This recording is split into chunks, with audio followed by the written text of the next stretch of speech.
live. Well, hello there, everybody. What's going on? Welcome to Mrs. Doubtfire. Hello. kind of, yes. Hello. Hello there.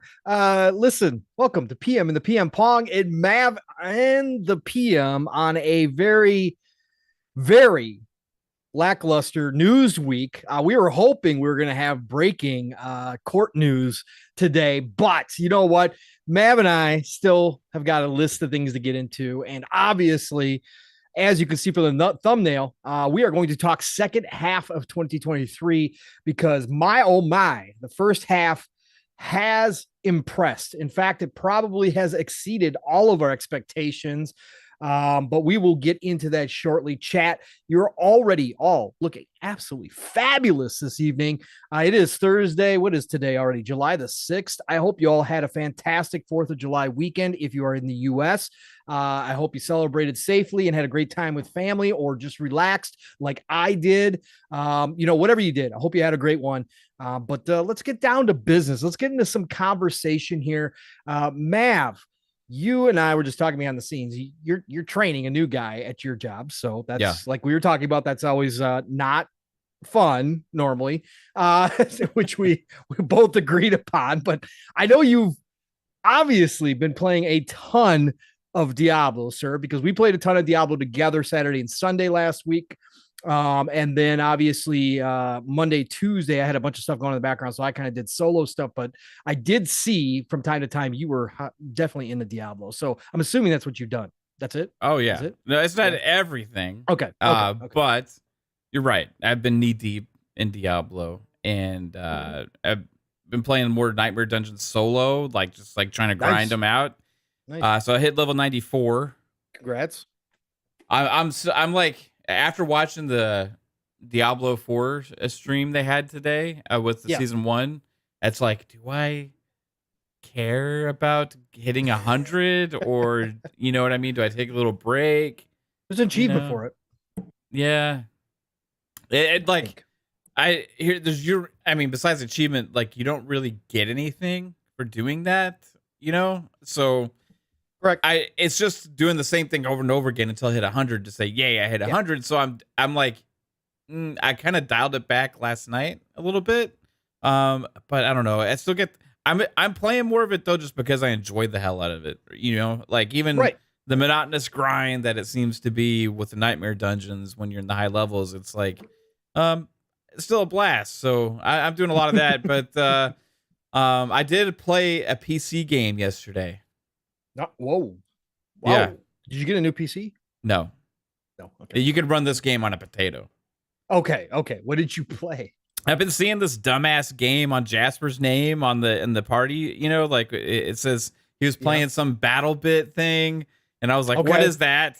And he was like, "It's like Battlefield, but it looks like Roblox, kind of." I've seen a video of that. Yes, and he's like, all the streamers were playing it. I'm like, "Oh, okay." All the cool people are in Mav. I was like, boomer. I was like, how much is it? He's like, $15. I was like, yeah, it's not bad. And I'm like, what was it like? And he explained it.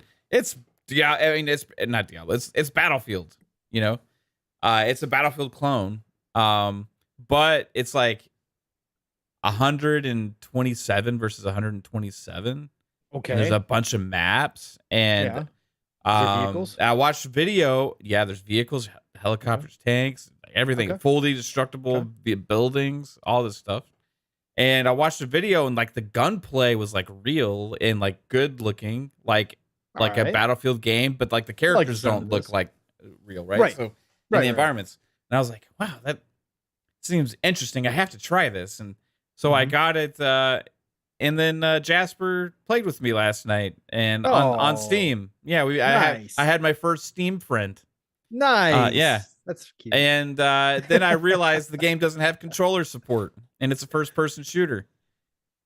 Oh, yeah. That would be a major issue for me. It was a major issue for me. Trust me. I was like, I got a kill, and I was like, I got one, because I could not control the shit. I was like, use the shift key to sprint, and I'm like having to look down at the keyboard constantly. I can't believe Jasper God. failed to mention that fact to you. Yeah. Like he knows how controller dependent you and I are. Like, come on, man. Really? No, I gotta say though, I'm super impressed with the game. What I've decided to do is use this game to train myself how to play a first-person shooter on a PC with no controller. Right. Okay. I think you might like it, Pong, if the controller thing wasn't an issue. I would, for sure. I mean, you get Battlefield anything. I don't care about the bit aspect of it. Yeah. If it plays like Battlefield, sure, absolutely. Of course, it's fantastic. But I ain't learning keyboard and mouse. I'll do it for CRPGs. I'll do it for regular, for Total War. I'll do that. We're the same person when it comes to PC gaming. Like CRPGs, RTSs. Let's go. Give me a little bit of what's the card game that we were playing? Marvel Snap. Snap. Yeah. Give me a little bit of that. Hearthstone. All right. RTS and CRPGs all day. Right. But this was all right. Well, I'm glad you enjoyed it at least. Yeah, I mean it was still fun. Dying constantly and then struggling to be able to move my character. I was starting to get a little bit of the hang of it. Sure. So I will play more of it with moral support with Jasper, hopefully guiding me, because I kept asking him like, "How do you do this? How do you do this?" And I kept looking at my keyboard to try and find the key. Was Jasper at the top of the leaderboards as usual? I was too. I don't know. I was too distracted. He kept saying he had bad games, so probably not. So that probably means he finished in 4th or something. Yeah, I think so. But it was a good game. I actually did like it. So Diablo in that pretty much. I went on a spree. I have this like urge right now to start playing something else, but then I keep finding an excuse not to play whatever it is. Nice. Do you get in those moods? Like Cyberpunk. I want to go and play through Cyberpunk, and that's perfect time. There's no reason to. I know. And then it's like, okay, but the whole game's changing. A valid reason. Pretty much. It's a valid reason. Right. There's not. Yeah. So I kind of thought about maybe I'm gonna go back and finally finish The Witcher 3. Okay. Because I started the new season of The Witcher. Right. And it's pretty good. I like it, and it's got me in that Witcher mood. And I haven't really played it since the update. But the problem is it's been so damn long. I have to restart the game over again, and I've already replayed through the first several hours several times. So, but it was. I'm thinking about doing that, and besides that, it's a good time to do it. Like you said, I think so. But then season 1 of Diablo 4 is coming out right around the corner. Yeah, it is. Did they give a date for sure? I think the 20th. I think it was the 20th. And it seemed pretty good. I don't know. I saw a lot of happy people in the chat that were, a lot of the battle pass is free except for extra premium cosmetics. Yep. And they have some cool stuff where you can get these like socketable hearts. Like instead of gems, it's hearts that you get from doing these things, killing certain monsters and stuff. And then you can socket those, and it adds like extra aspects that are like to the dungeon, so it's like other more powerful stuff, right? So it's going to change builds, they said, which made me very excited. It's going to add a lot more diversity, and I think they said there's 32 of those. Okay, cool. So interesting. Yeah, interesting. I did not get a chance to watch it, and all that part's free. Right, that's the free stuff. They're not doing pay to win or anything. You know what I mean? Yeah. So I looked at the premium battle pass stuff, and I'm not impressed with the armor. I will say that. I'm not impressed, but I didn't get a chance to watch a video, so that is news to me with the hearts, though, because that would definitely change up how you're going to make your build. If it's going to add aspects, that would be pretty big. So yeah, it is, and it's like new ones, that aren't in the game. Right. Fresh ones. Nix in the chat says, Mav, the game has partial controller support. Try turning Steam into big picture mode. That should enable controller support for the game. Interesting. I also didn't plug in the controller until after I'd already launched the game. Right. So I don't know if that was like I don't know, but I'll try it again. Thanks, Nix. No doubt. What you been up to?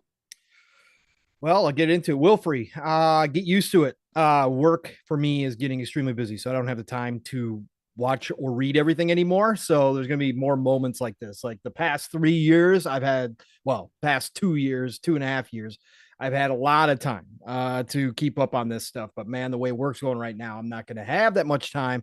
So I'm going to have to go back and watch it, though, for sure. I did see that they were doing it today. I obviously knew about it. I just didn't have a chance to watch it at all. So yeah, me, like I said, played a lot of Diablo 4 with you guys. I played Diablo 4 with my kiddo, which was freaking fantastic.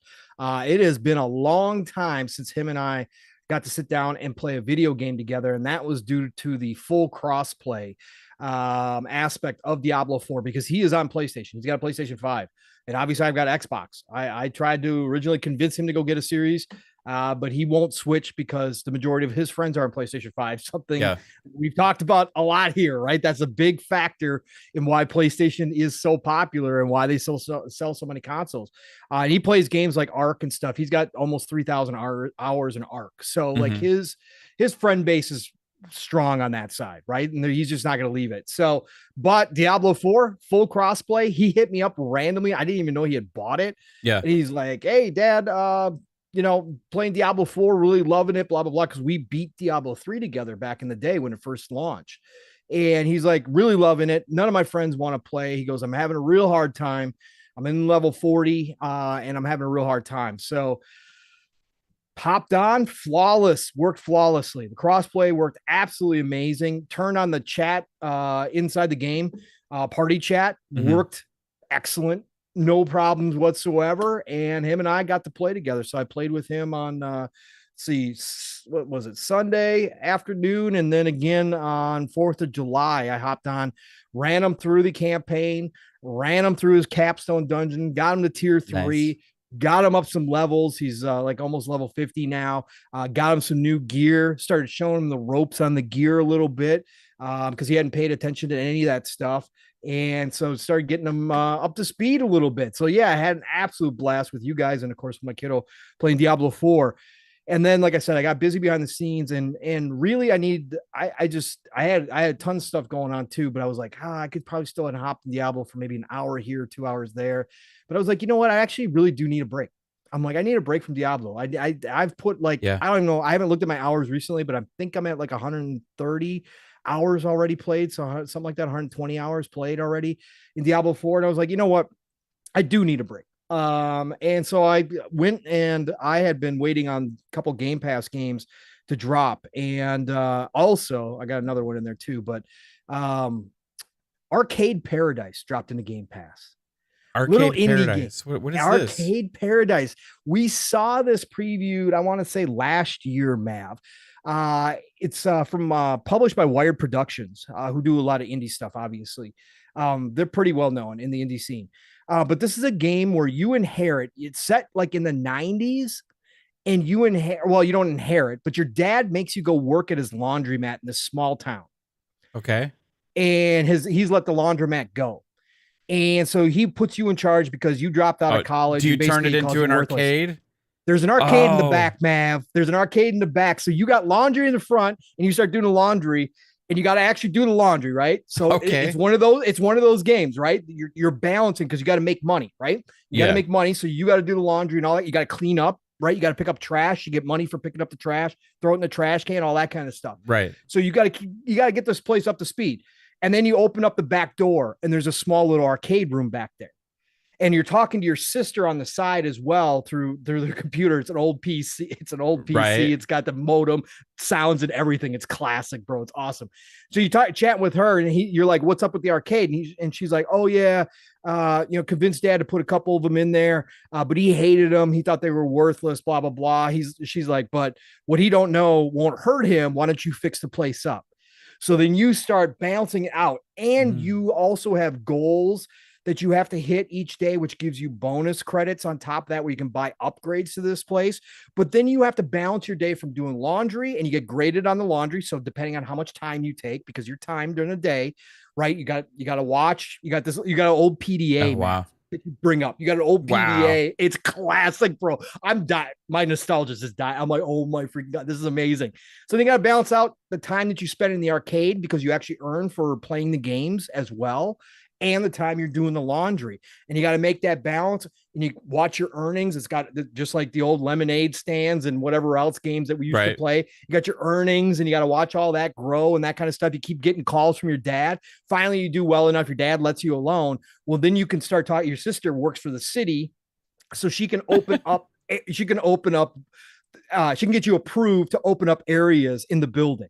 So then you start opening up more areas, and then you can start buying arcade machines. Wow. And you get to go pick online what arcade machines you want to bring in. And they got all these playable little, again, dumb little games from like the 90s, but some of them are extremely addicting. Some of them are extremely fun. And I find myself, and time passes extremely fast. Obviously, it's not real time. Yeah. So it passes extremely quick. So if you spend all day in the arcade, you might not get laundry done, and you're not earning any money on that side. But man, you go to pick out your arcade machines. You get to pick out the layout that give you spaces within all the rooms where you can lay out the arcade machines. If you got a popular machine next to a less popular machine, that less popular machine will actually make more money for you than the popular one. Okay. The more you play a machine, the more other people will play a machine, meaning you'll earn more money off of that too. The loop is right up my alley, man. I was not awesome. Expecting to be addicted to it, right? It's freaking so cool though. What's it called again? Really arcade cool. What? Arcade Paradise. Arcade Paradise. Yes, and it's in Game Pass. What like what's the graphics like? Is it like it's like it's pretty it's like probably like Unreal Engine 3, 4. Right. Is what it looks like. I mean, like the buildings and style. Like, is it like some of it's it's realistic. Okay. It's a realistic, and then the games, of course, are older games. So you got like they look like 80s games, right? That's how they are. This is in Game Pass, is it? Yes, it's on Pass, Xbox. Bro. I haven't even seen it. I need to install this. You gotta install it and check it out. It's so much fun, man. So yeah, I got addicted to that. Again, you can pause and do all that stuff, which was great for me because I had so much stuff going on in the background. But I wound up putting like between Monday and Tuesday, I put like 10 hours in that game. It was freaking crazy, bro. It was so much fun. Nice. I built it up. I knocked down a couple walls. I got all these arcade machines. They actually have DLC too. You can purchase other arcade machines that are not a part of the game. They've got one that I'm honestly looking at. It's like $2. Right. But it's based on Streets of Rage. Mm-hmm. And I really want it. It's called like Kung Fu Master or something. It's like crazy. I'm like, wow. I want this game. So yeah, anybody that's looking for a new indie title, that sounds up your alley, go check it out on Game Pass. I highly recommend it. It is really cool. I saw some people on Twitter catching on to it a little bit too and trying it out and being like, oh, look at this. So Arcade Paradise. And then another one dropped in on late Monday night. And I've been waiting on this one. And that is Sword and Fairy 7, which has been out for a while, Together Forever. This is your classic Eastern RPG. It is action. It is not turn-based. It is action. But this one was made in China. And this is part of a long-running series over there that we've never seen before. It became available to purchase last year sometime.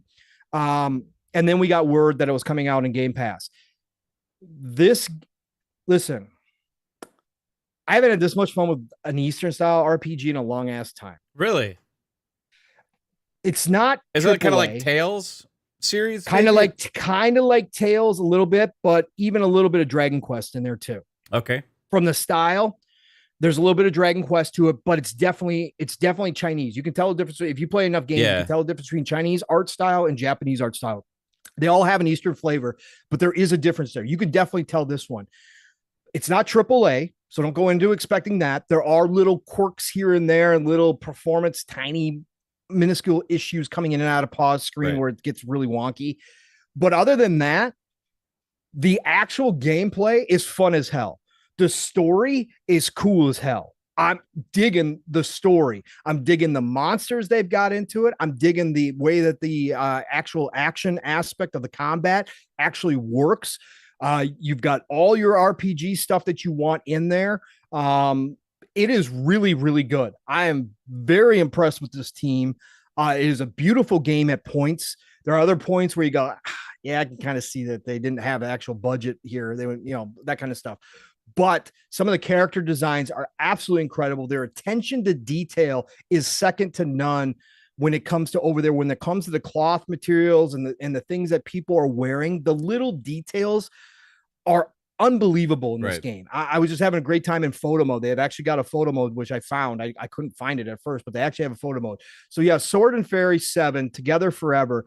This team, this studio here, I hope with this worldwide release and it being in Game Pass and them getting the Game Pass money and all that kind of stuff, I hope they up their budget, because I think this is one of those talented teams over there that could really do something with it. They could do something. Again, there's so much over there. And that's why I've said so much that I want to, I want Xbox to invest. Yeah, thanks, Pong. You've given me some games to check out. yeah. Go check them out. Genuinely interested. Yes, absolutely. And then my final game that I hopped into, this is an oddball one, but this is one that was on sale. I've had my eyes on it forever. It came out, I think, about a year and a half ago, maybe 2 years ago. It was like a full price game at the time, and everybody was like, what is this shit? This is not worth this money. Werewolf the Apocalypse. Earthblood. You remember this game, Mav? It was like, no. Do you remember?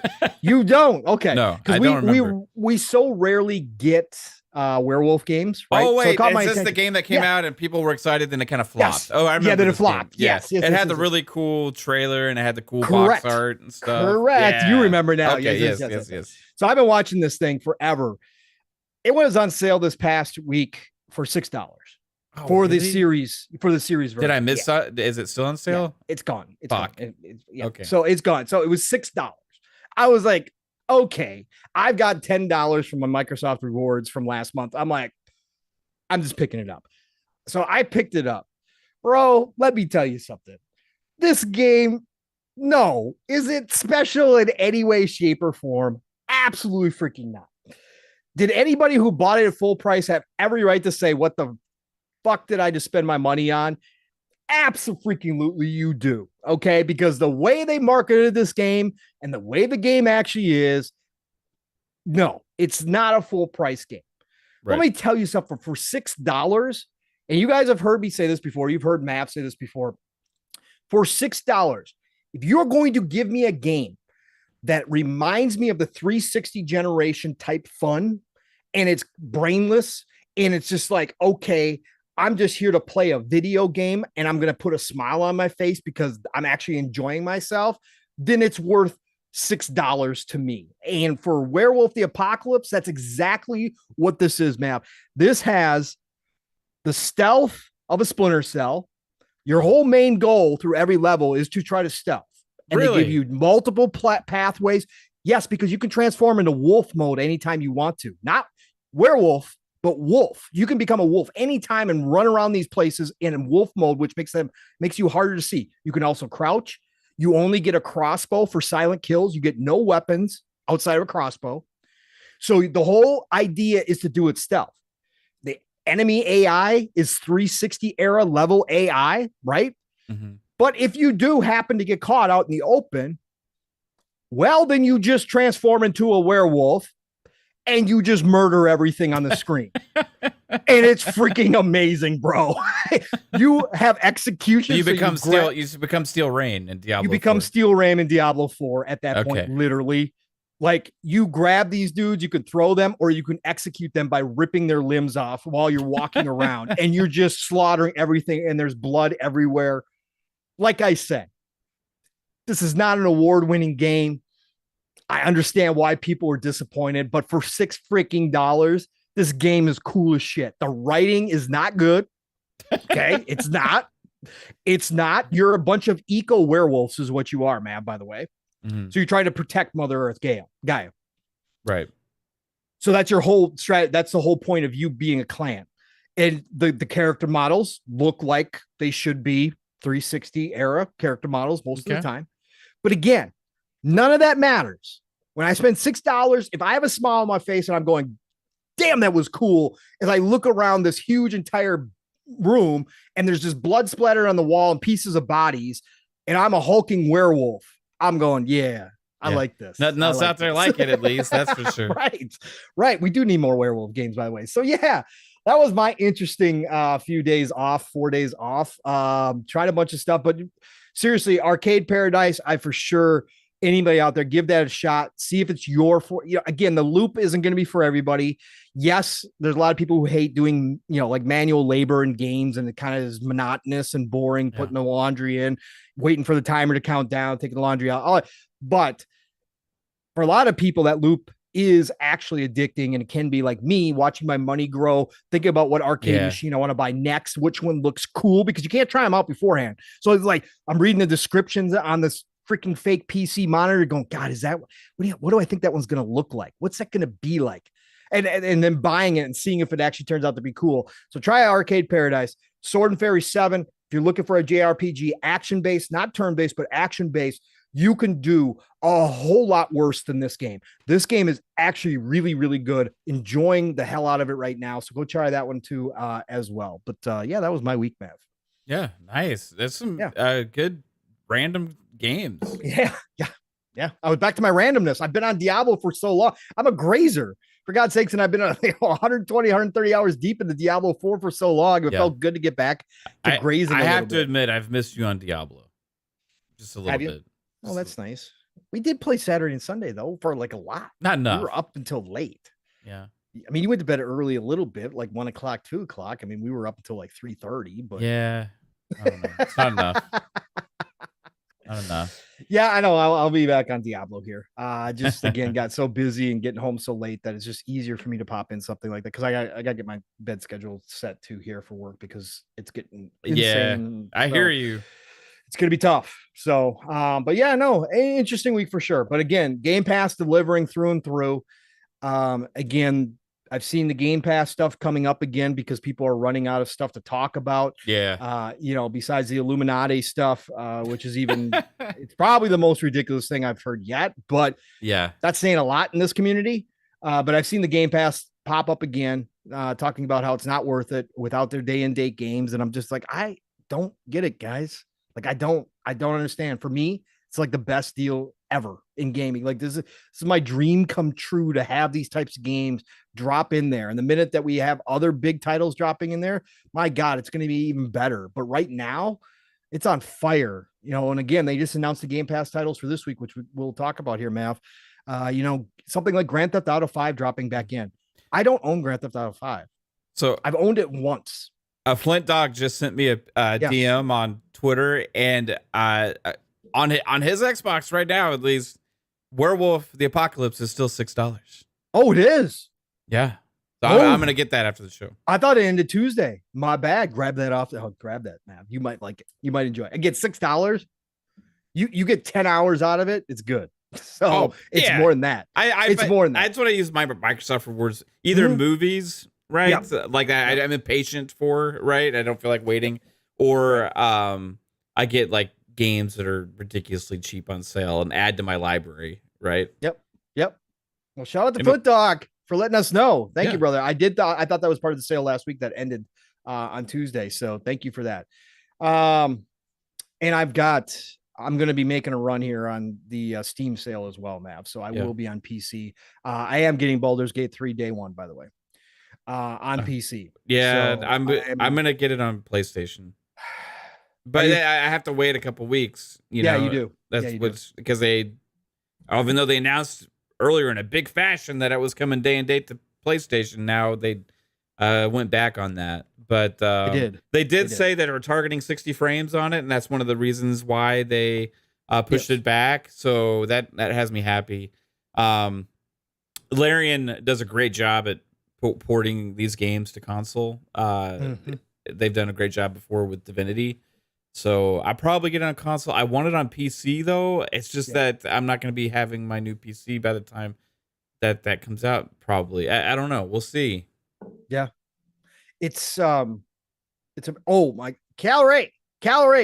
Your comment just reminded me, Calorie too. Map Arcade Paradise. They have a jukebox, and they have music from the 80s and 90s. Oh, really? Real music? No. But Mav, it sounds the like bands. It sounds like it, bro. Like really? They've got a fake 9 Inch Nails. What? That sounds incredible. Like the song, there is already. I haven't even bought, because you can buy extra songs off the PC as well and get them for your jukebox. I haven't done that yet. just the songs that come with it. I've already found probably 5 to 6 tunes that I would regularly listen to.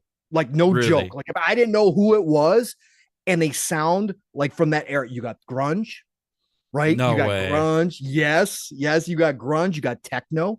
You got early techno. Bro, I'm telling you, it's freaking amazing. And when you're playing the jukebox, you can play your own jukebox anytime you want to. When you play the jukebox, it overrides everything else. So that's all you hear is the jukebox music, which is fantastic. Like, all of a sudden your game is different because now you got this great music playing in the background. It's freaking so cool. Anyway, this sounds too good. They got a fake MTV channel too that's called NTV, which I haven't opened up yet, which you can eventually upgrade so you can have music videos playing all day. They have TRL. I don't know. I don't know yet. It's on TV. Oh my God. What was I even saying? I don't remember what I was saying, what we were talking about. Callie just told me threw you off, but yeah, that was another great part about that game. So anyway, I know what I was talking about. Grand Theft Auto 5 dropping to Game Pass. Again, Game Pass has had its doubters, its detractors forever since it first came out. I don't understand because, again, like something like Grand Theft Auto 5 drops in there and everybody can say, oh, who cares? 150 million, 180 million people bought that game. Well, yeah, sure. But there are those of us out here who don't own it. Did I download it so I can play through the single player a little bit again? Just see if it catches me this time? I sure did. Of course I did. That's a great value in Game Pass. Like, I just, God, man, I just love it so much. It's just having such a great time with it. It's just every week there's something new that I want to try out. You know what I just realized? If I wait for Baldur's Gate 3 on console, that's the same day that Starfield comes out. Pretty much, yeah. It's like a week, isn't it? Like 6 days. How does it come out 2 weeks in advance before Starfield on PC? It comes out the 1st. Or the no, I'm sorry, the 6th. It comes out. I know. August. It comes out in August. Yes, August. So yes, a month before PlayStation. Yes. Okay. That's what the thing is, my PC currently right now is like barely above minimum specs. Right. So it's like, do I want to play it like that? You know, I don't know. We'll have to see. Yeah, August 3rd is the PC release, and PlayStation 5 is September 6th. Mm. I mean, you can play it on PC now if you don't mind playing in preview. Right, correct. Yeah, I want the full thing. Yeah. Did you see all the classes? Did you see all the subclasses? I'm purposely... It got over 600 spells, man. I know, dude. I'm purposefully like blocking myself from like all this news because I want to play it so bad. And like I don't want to get too excited because I don't know what's gonna happen. And like it's September 6th comes. I'm not gonna buy both of those the same day. There's no way. No. You know, I'm be right into you're gonna get you're gonna start Starfield early, right? September 1st. You're gonna buy it early. Yeah. Okay, so maybe 5 days of Starfield and so, it is a completely different kind of game. It is. So maybe I'll be in this back and forth between those two. But Mav, 200 hours plus for a completionist run. 100 hours just for the basic run. Dude, I was thinking about Baldur's Gate 3 last night, and I almost wanted to get it the early access version because I was, in that mood. I was looking for stuff to play. Yep. And I was like, no, it's barely a minimum spec, all that kind of stuff. It's gonna suck, But then I decided, you know what I'm gonna do is I'm gonna boot up Neverwinter Nights on the PC, Ooh, nice. the enhanced edition, and get my nostalgia going. And then I booted it up. I was like, yeah, it's up. Oh, it's so old. I turned it right back off. Like, oh, it's so old. They just gave it away on Prime, by the way. They're giving away that. They're giving away Baldur's Gate 2 on Prime as well. I collected 13 games from Prime. They gave away a bunch of Neo Geo games. Mm-hmm. Like all the Neo Geo arcade games are on there. Like crazy run right now. They're doing it before Prime Day next week. So, but yeah, I know how you're feeling, Mav, and I wasn't going to get it at all. I was going to wait for the Xbox version because I was like, it's not a big deal. I've got, Starfield, I'll be fine. But the more I started reading it about it, and I was like, then they moved it back to August 3rd. And I'm like, it's almost a full month before I'm playing Starfield. I'm like, I got the PC now. I'm like, Buy it on Steam, no big The deal. thing is, like Baldur's Gate 3, for guys like us, like the kind of games that we liked and that we played a lot of, like Baldur's Gate 3 is like everything we could have hoped for. It's like a dream game. Yes, it's Dungeons and Dragons. The only thing is it's got tieflings in it, which I hate tieflings, but whatever, it's fine. It's new D&D. Anyways, do they have fire beetles? Yes, I'm sure they have fire beetles in there still. Those are D&D mainstays. You can also play as Dragonkin now too, so you can be part dragon, which is also cool. But I was looking at the subclasses, Mav, and I don't even know where I want to begin with my first character. And then I heard how much dialogue's in this, and I heard how much sandbox is to this game, and how much choices they're going to put into this game with consequences that you can affect a whole lot. I started thinking about Divinity 2 again. And I'm like, oh God, here we go. I was like, I might as well just pick it up day one and play it for a month. Because Divinity 2 is like Larian with what they were capable of without getting the Baldur's Gate opportunity to make that game. You know what I mean? And like Baldur's Gate, it's like a forefather for these games. Absolutely, 1000%. So it's like for that studio, this is like a dream opportunity to make this game. I didn't realize how much Larian had beefed up. Did you see how much they beefed up for this game?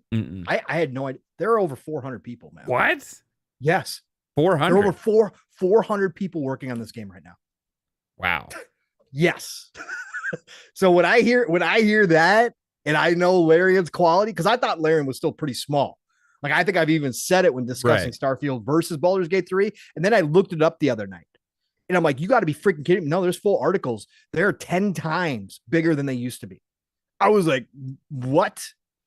No wonder why this game is so gigantic. No wonder why. Yeah. And they talk about it. They talked to a bunch of people from there, and they're like, yeah, when we went into this, we knew that in order, they said every step we took in making Baldur's Gate 3 told us that we needed to go bigger, that there was no way we could do the game that we wanted to do without getting bigger. And that's exactly what they did. But 400. So I can't wait for this freaking game. Anyway, I don't blame you for getting it on PC either, because honestly, this kind of game probably be better on PC anyway, because you can with the way that the keys are for the spells and stuff, Yep. With this much stuff going on, Mav. Yeah. I got a question for Jasper. Jasper in the chat. Do you think I could possibly run this game at like 1080p, 60 frames per second, at like a low spec settings with my PC? Go look at the stats on Steam. I'm just curious, bro. Yep. Go, Jasper. Go do the homework, please. Thanks, man. Andrew Reeves, Bramble. Bramble's another great game. I played not this past week, but I played the week before. Bramble, I've still got it downloaded. I want to get back to it. Bramble, I was giving high praise to Bramble too. Again, feels like you dropped into a fairy tale book, and you're right. Little Nightmares, Inside, those types of games is exactly what it reminded me of. Freaking fantastic. Everyone go check out Bramble too if you're looking for a non-combat type game where you're walking, running, discovering things, but absolutely gorgeous art direction, and the atmosphere is just oozing out of that game. So Bramble's another good one on Game Pass right now too. Nice. For sure.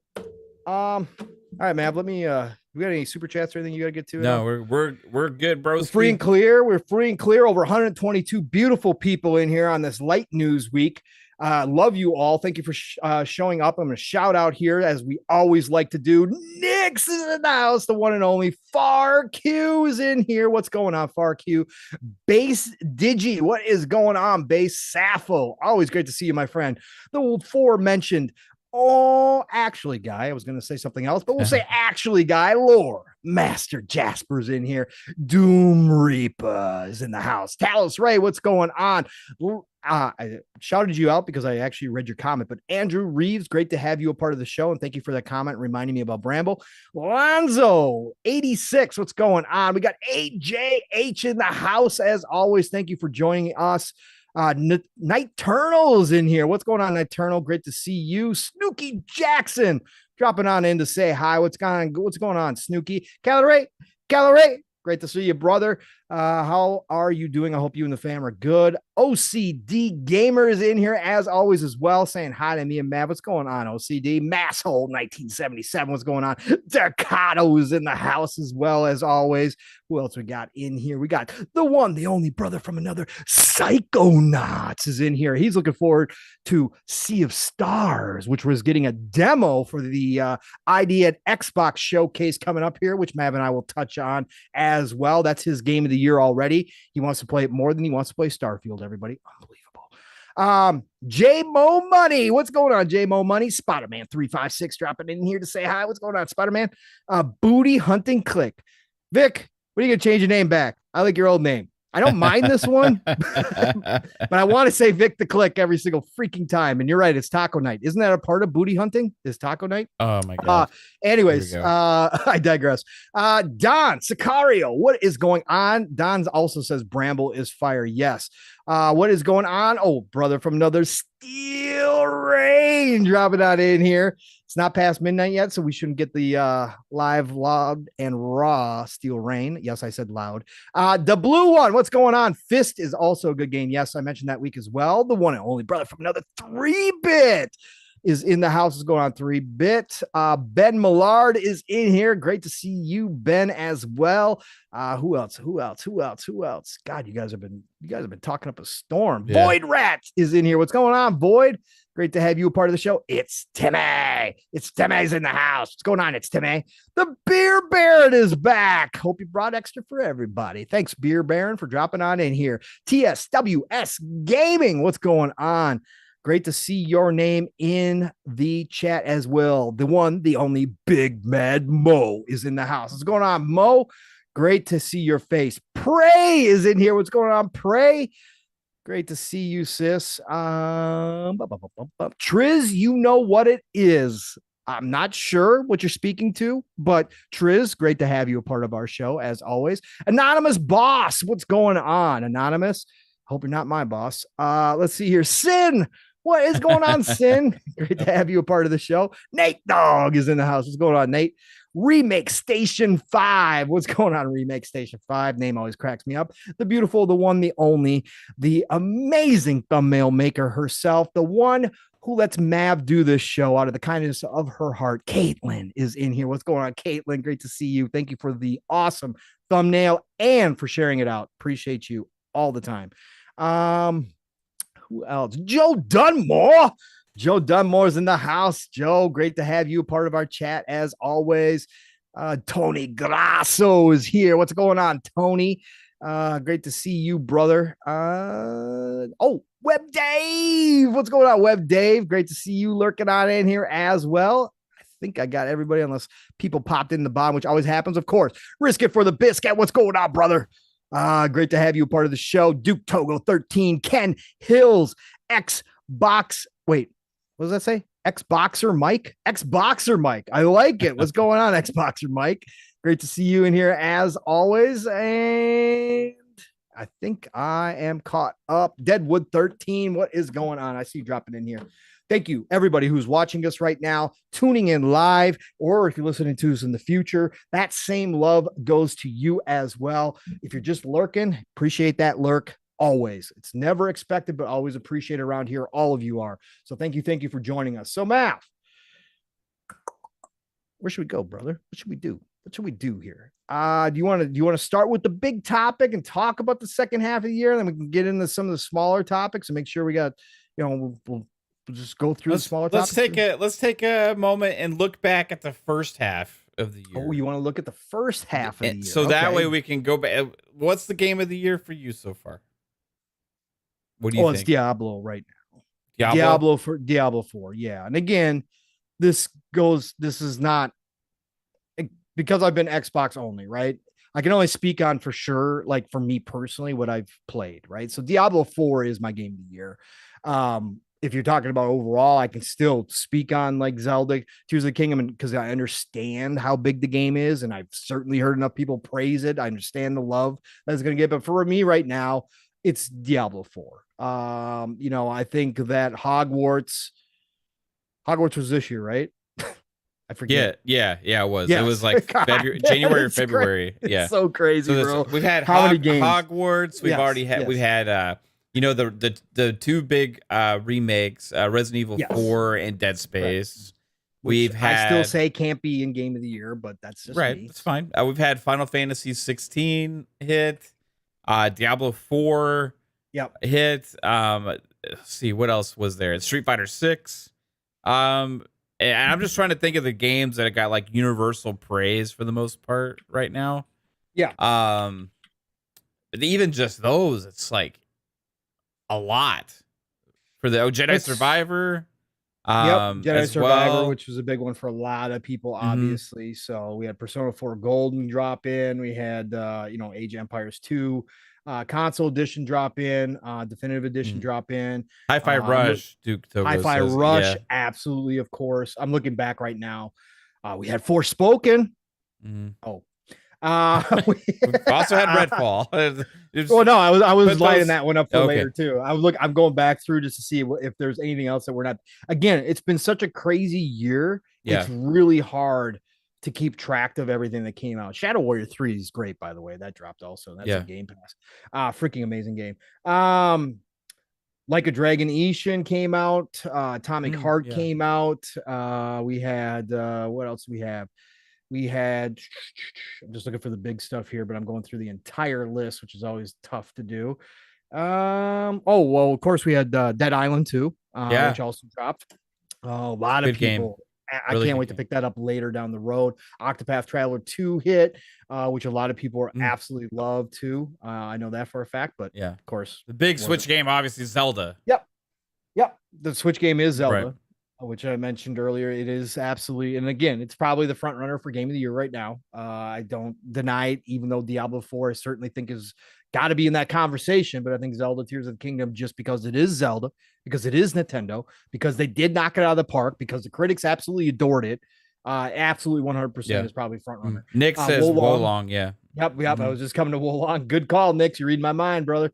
You must be reading this list with me here. Let me see if there was anything else. Going through, there's just been so many games. These lists are incredible. You're looking at the months, because again, we're just touching on big stuff. We're not even touching on the little stuff, right?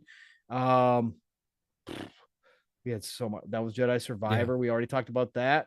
Some that I haven't even had a chance to play yet, like Company Heroes 3. I want to play. That was like Age of Wonders for me was freaking fantastic. A great game, right? But let's see, Marvel's Midnight's. Oh no, that was the. Never mind. That was Midnight Suns come out in November, right? Yeah. Yep. It sure did. Alvin hit us with a $5. Says, just want to give a shout out to the best game this year that won't and shouldn't be nominated: Metroid Prime Remastered. 94 meta, 97 original. Yeah. That was a big release as well on the Switch. It was. You forget about it because Zelda sucked the air out of everything, right? It's just one of those things. But yeah, you're right. A lot of people freaking said that was such a great remaster. Again, for Game of the Year, I don't like remasters being in there. I don't like remakes being in there, but that's just me. Let's see. Did we miss anything else? Final Fantasy 16 we got. Yeah, no. I think we got everything, man, as far as the big stuff goes. Again, there's been a bunch of little stuff. One missing, but maybe not. 2023 has been everything we thought it was going to be. It's been pretty damn crazy, bro. Like, to think that we're still only halfway through the year, right? Like, I will say it's not been all peaches and cream, even on some of these great games. It's also seen a return of 30 frames gaming at the forefront on big new releases. And some of the ones that even do have the performance mode on top of that have really shaky performance modes. 2 examples, Final Fantasy 16 and Jedi Survivor. And they keep trying to work and patch those games, you know what I mean? But there's been a lot of forgiveness with some of the games that have gotten high scores this year. A lot of forgiveness from the critics and from the fans. So yeah, good games and every other way except for performance wise, you know what I mean? Right. For some of them, and that's a little alarming for me. At the end of the day, is this going to be the trend going forward? You know, like I made a joke on Twitter a little while ago because I'm in the market for a PC. I was like, can somebody just release like a $2,000 console? Like I would buy that because I wouldn't have to deal with the PC stuff. But That's the one negative for this year, right? Is that some of those big releases still have this like little bit, and for me, a little bit of an asterisk next to them because like didn't really launch in the best state or have are in need of some updates still and stuff like that, even though they're great games, right? So that's the only negative, but like besides that, still amazing years so far. Diablo 4 even has a lot of issues right now. Sure it does. So yeah, so it crashes a lot. It has a lot of lag. I imagine it's because of how popular it is, right? But it's still it gets frustrating at times, So it does, and I think it's been not only the year of great games, there's been a year of discussion around these games, a lot of discussion around these games in the community, right? Not again, we don't ever talk about the wider mainstream audience because they don't care so much, but just for us in general, Mav, it's been a lot of conversations, whether it is frames, whether it is forgiving certain games for bugs while slamming other games for bugs, right? There's been a lot of discussion, but I think that actually lends to our conversation about what a great year it's been because there's been so many games that people care about with a lot of passion behind them, right? That conversation actually has occurred on a regular basis this year. And I think that's different from a lot of years because a lot of years games come out and it's just like nobody really cares. This year, my God, man, it's been like nonstop. There's been a game or two games per month where there's been big topics around and big fan bases, right? Talking about them. Very different than last year yes. for sure. Because last year there was like no games to talk about, really. Correct. We were talking a lot about Power Wash Simulator. Yeah, that's true. That's true. You guys were. That's funny. Yeah. But Power Wash Simulator. That was like for a long time last year. It was like my game of the year. It's like all there was to play. Like for a new game that I was like really into. Marvel Snap came out. Yep. It got better towards the end of the year. Midnight Suns hit and some stuff. But last year was pretty shaky. For a lot of platforms, unless PlayStation and Nintendo had some good exclusives, right? Correct. But yes, those weren't really my cup of tea. You know what I mean? Correct. So, other than that, it was like third party and on Xbox last year was pretty weak. This year's been good. This year's been fantastic. There's no shortage of things to play or try, even if you're not super into something. Game Pass has been insane this year as well. Just release after release after release. Like every month they release the games coming soon to Game Pass. Like, holy shit. Like, really? And then we know that the second half of this year is where the biggest and best is happening still. So for Game Pass and for Xbox. And it's been pretty crazy. It's been solid in the middle too, right, man? Because that's what we talk about when we talk about could 2023 be the best year in gaming when it's all said and done at the end of December into January? Could we look back and say definitively that this is the best year of gaming across the board? Again, not talking about one platform, but just in general. Is this the best year of gaming we've ever seen overall? And it doesn't take just the big games. Yes, the big games all have to hit. Yeah. And for the most part this year, all the big games have done exactly what they were supposed to do.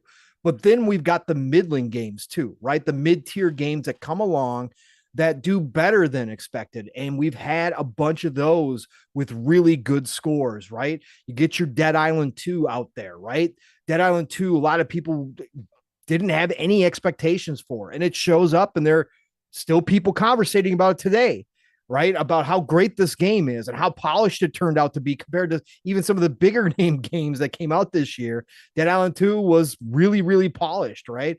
You got a game like Hogwarts. Yes, it was supposed to be a big game, but there was so much, different conversation around it. And it was from a studio who had never made a game like that before. And they show up and blow everybody's mind. That's right? been kind of a trend too. Like these studios stepping up in a big way, Right. Crazy. Like you were talking about Larian, right? And not that their games were ever not fantastic, they were, but this next release for them is going to be something on another level, and there's a lot of that right now with these studios. You have your complete opposite of the end of the spectrum too. Like games like Gollum, right? Like was projected to be a dumpster fire from the start, turned out to be a dumpster fire, and so one we did call right from the beginning, and it's so bad enough that the studios disbanded just for the pure fact that they never wanted that collection of people to ever be able to make a game again. We're just gonna go back to publishing, right? That's what we're gonna do. Yeah, like there's been misses for sure, but overall there's been Redfall was a miss, right? Yeah, Redfall is Forspoken. You could call those misses, even though like they're not like known as the worst games out there. You know what I mean? Like, but they are. I definitely had a lot of problems. But you had surprises too. Like Hi-Fi Rush came out of nowhere. You know, nowhere. And Wo Long really did well for a new IP in that type of mode too. Like Wo Long really came out great.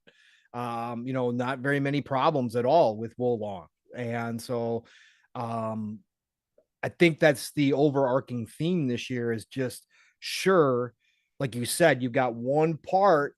Well, we're back to 30 frames in a lot of games. Yeah, the most disappointing thing with that is like the biggest games, right? Like the biggest, like Final Fantasy 16, Jedi Survivor, two of the most high profile games to release this entire year. You know, we still have more to come, and there's other ones as well, but like those are two of the biggest.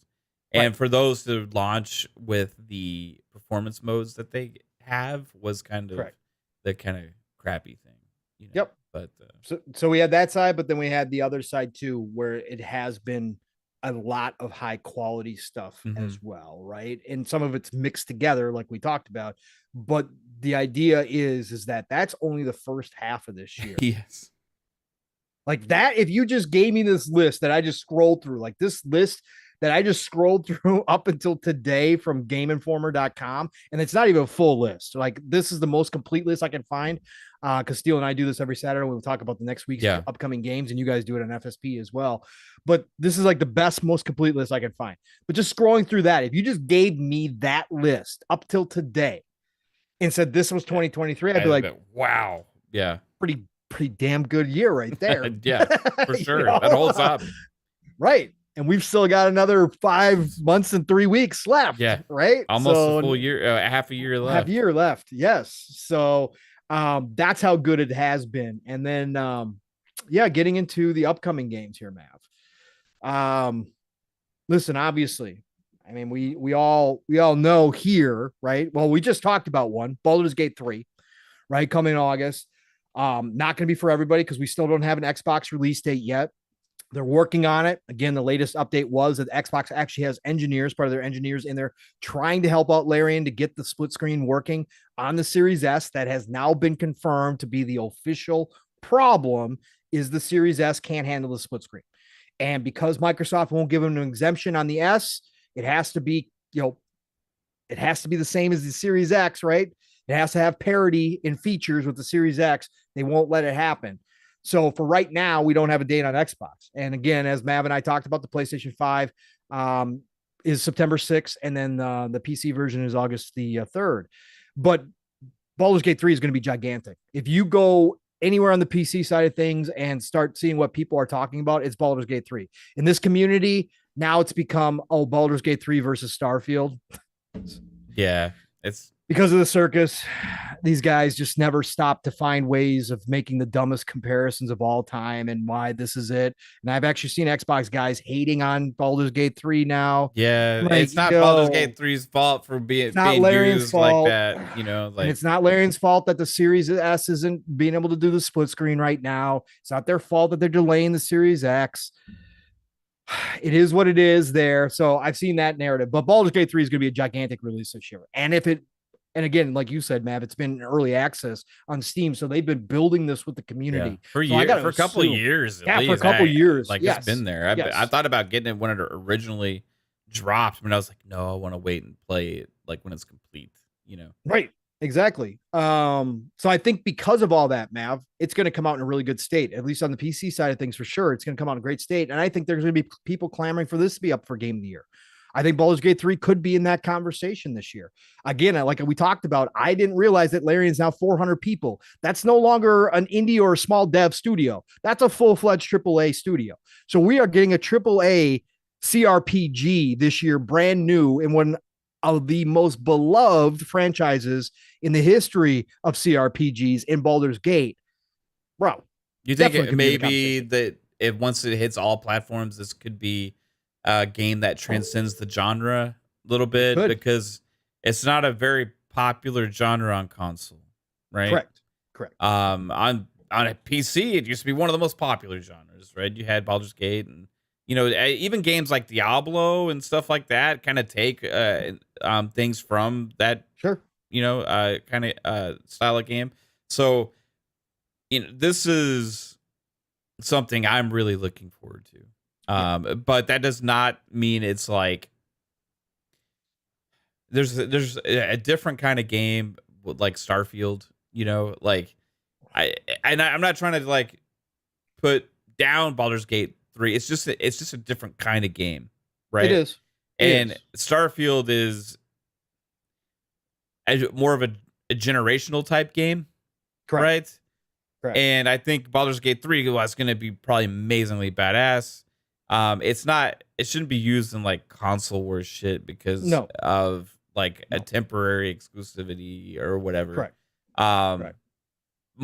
Honestly, most PlayStation fans didn't ever care or give a shit about that game until recently when this news came out. And let's be real, most people that never played on PC. And again, I have my experience on my PC from when I was really younger, in my early high school days, and then through friends. That's the only reason why I know some of these PC franchises, because I loved D&D and I loved CRPGs back then, and we didn't get them on console a whole lot back then. So that's the only reason I know. But that's true, Mav. Baldur's Gate 3 or Baldur's Gate itself, the name, people may know it, but most people weren't talking about it because it's never been like, even though the games are on console, like they brought the remasters out, like people look at those games and go, yeah, I'm not playing that. It's like Pillars of Eternity, right? People understand that Pillars of Eternity is not for them just because it's a turn-based CRPG style game. So that niche genre remains niche. Yeah. But to your point, why I brought all this up, Mav, was to your point about Baldur's Gate 3 potentially crossing a point or crossing a line. We've seen a resurgence now, Mav, in RTSs and CRPGs. We have been seeing this come back, and we're seeing more now getting on the consoles. What that means is, yes, because Baldur's Gate 3 is being talked about right now so much, that Baldur's Gate 3, if it hits, and obviously, for a lot of people, it's got to be, it's got to be, it's got to have the Metascore, right? If it doesn't have the Metascore, I'm not playing it. But if it has the Metascore to go along with it, Baldur's Gate 3 might be big enough to break a little bit into the mainstream. Yeah. Where other people try it that would never have touched another game in that genre. Yeah. Plus the resurgence of D&D's popularity over the past 5 to 10 years also probably will help this game as well. So I think Baldur's Gate 3's got an actual chance to answer your question. Yeah, Doom Reapers, it made a great point in the chat. He was like, if this drives up sales for Baldur's Gate 3, let it. Yes. Like that's true. Like and I'll say this, like if the PlayStation community that's trying to make this a console war thing, and I gotta say, Xbox community too, don't knock this game just because it's being used that way, right? But like, if the PlayStation community is trying to use this game as like a console war thing, like this kind of game, I feel like does it.